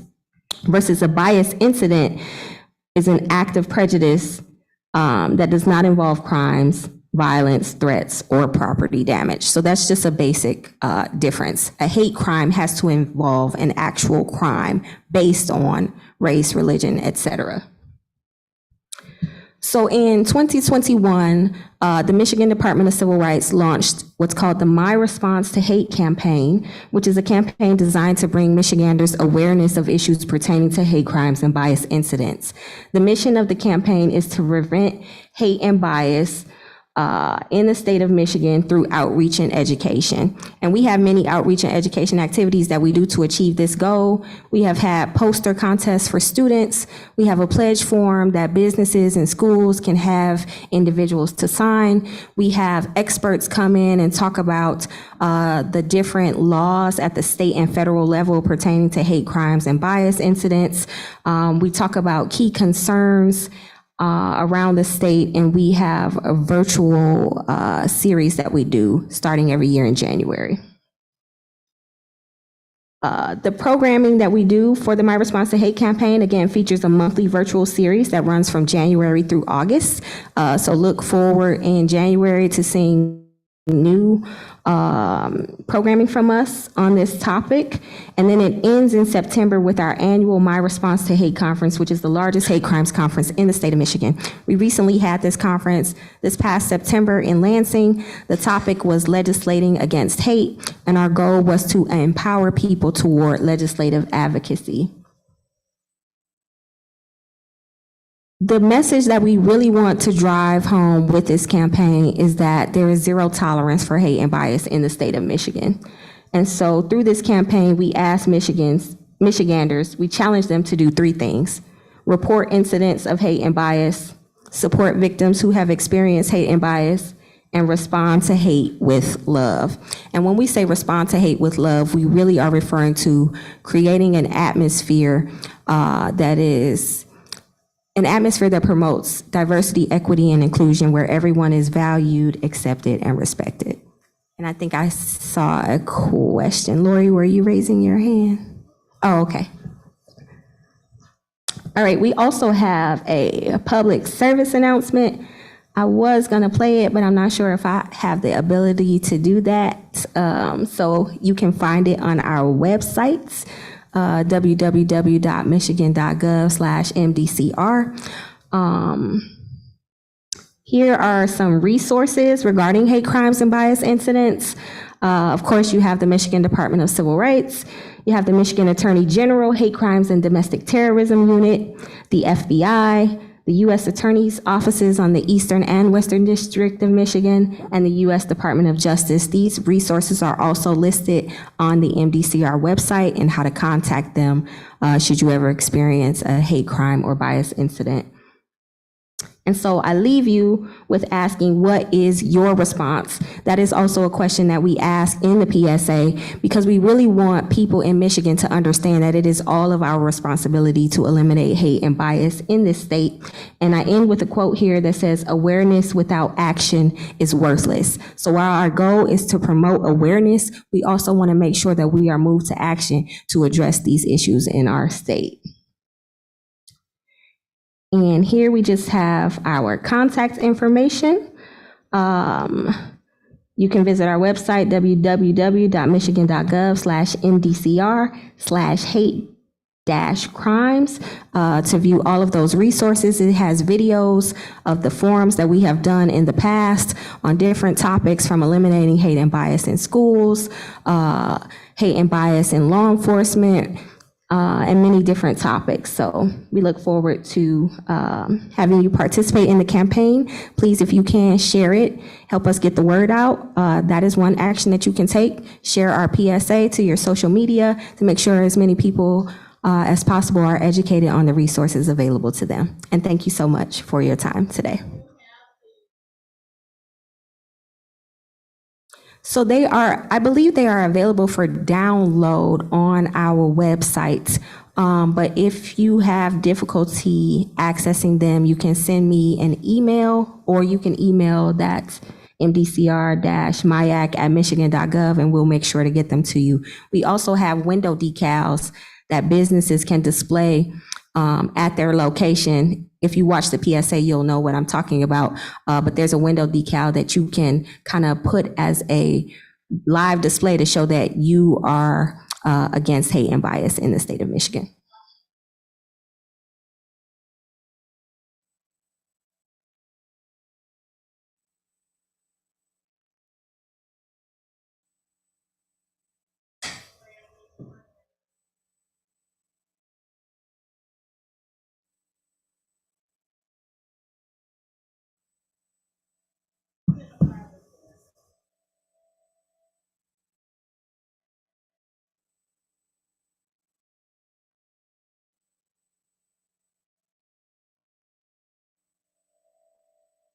We do have that public service announcement, and we can play it. And we'll do that for you in just a moment, so sit tight. Thank you so much.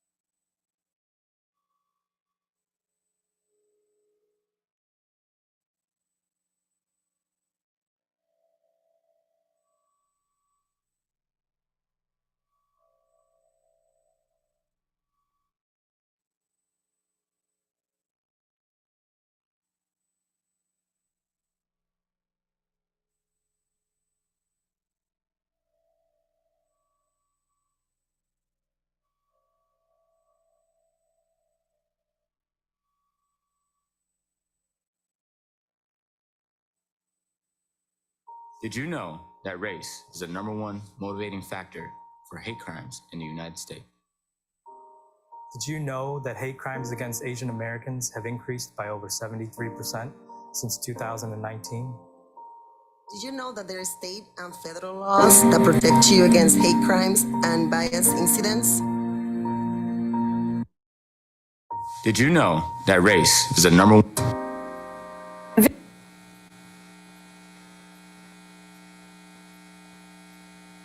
Did you know that race is the #1 motivating factor for hate crimes in the United States?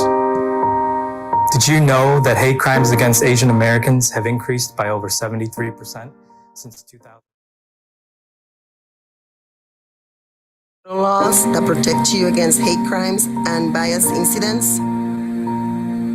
The Michigan Department of Civil Rights and the Michigan Alliance Against Hate Crimes have launched the My Response to Hate campaign to inform Michiganders of hate crimes and bias incidents occurring in Michigan. You can take action in your own way by showing love, not hate. If you see something, say something. Support victims. Report the incident. Make a commitment. My response to hate. My response to hate. My response to hate. My response to hate is love. Visit michigan.gov/MDCR for more information on hate crimes, bias incidents, and available resources.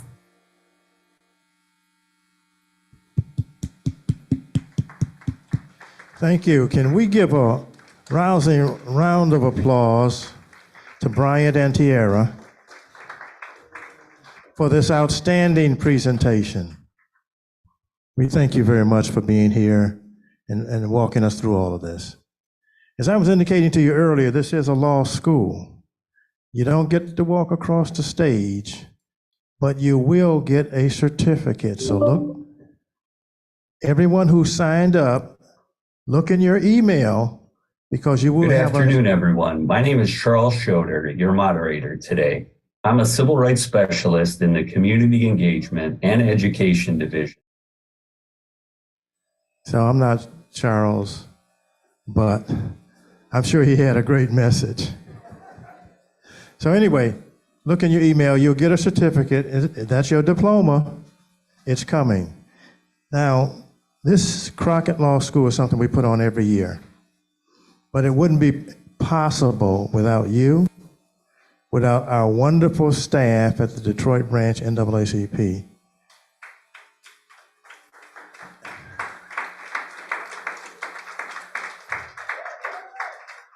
And without the outstanding leadership that we have at the NAACP. You've already met and heard from the Reverend Dr. Wendell Anthony, who for the last 30 years have led us through hard times and good times and through these times. But I do now want you to hear from someone else who's very special and important. That is Ms. Camelia Landrum, our Executive Director. Thank you, Chewy. Can we give him a round of applause, please? Chewy and Lori and Latoya and Richard Mack and our legal redress team, they do such a great job of pulling this content together. It is no easy feat getting all of those confirmations, but they are committed to making sure this program is a success. So I just want to publicly acknowledge them. I do not want to be the person that stands too long in between you getting out there and enjoying that good weather, because it is nice outside. But I just want to say, it's good. I just want to say thank you for being here to support the branch. I really hope that you find other ways to continue to stay involved with us. We host a myriad of programs that go with our strategic priorities in education, criminal justice, civic engagement, economic sustainability, and health.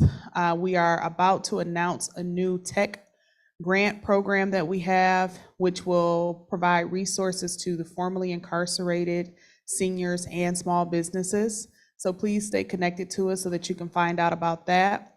Our general membership meeting is every fourth Thursday. It'll be the third Thursdays in November and December due to the holidays. And thank you, because you were at our general membership meeting. You'll hear this. What's your name? Sabrina. Hey, Sabrina. Sabrina was with us on Thursday, and now she's here with us today. So thank you, Sabrina, for coming out and being a support. I also want to say we had Jadana Dingus with us, and she is working on the ethnic intimidation law. She is one of the co-founders as a woman who faced ethnic intimidation from her neighbor in Grosse Pointe. A lot of times people think that we can't do anything, or we feel like the things that happen to us, if you file a complaint, it may go nowhere. You feel like if you call somebody and they don't answer, give you the answer that you're looking for right away, that it's not going to go anywhere. But I just want to encourage you to know that even with the organizations that are in place to do what we do, and we do it well, you have to work with us so that we can get the work done. Reporting, as mentioned in the last presentation, is so important. It puts it on record. It makes sure that you don't live in, or what's the quote? If you don't tell people your pain, they'll kill you and think you enjoyed it.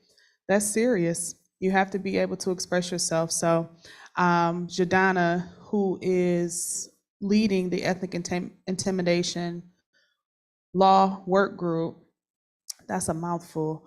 They are trying to get the legislation passed. It's currently sitting in the Senate.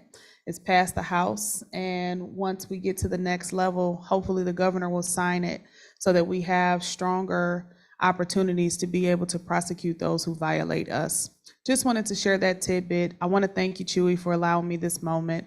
I'm sad too that Crocket is coming to an end for this season, but we will surely be back once again. So thank you so much. Thank you to the Kresge Foundation too.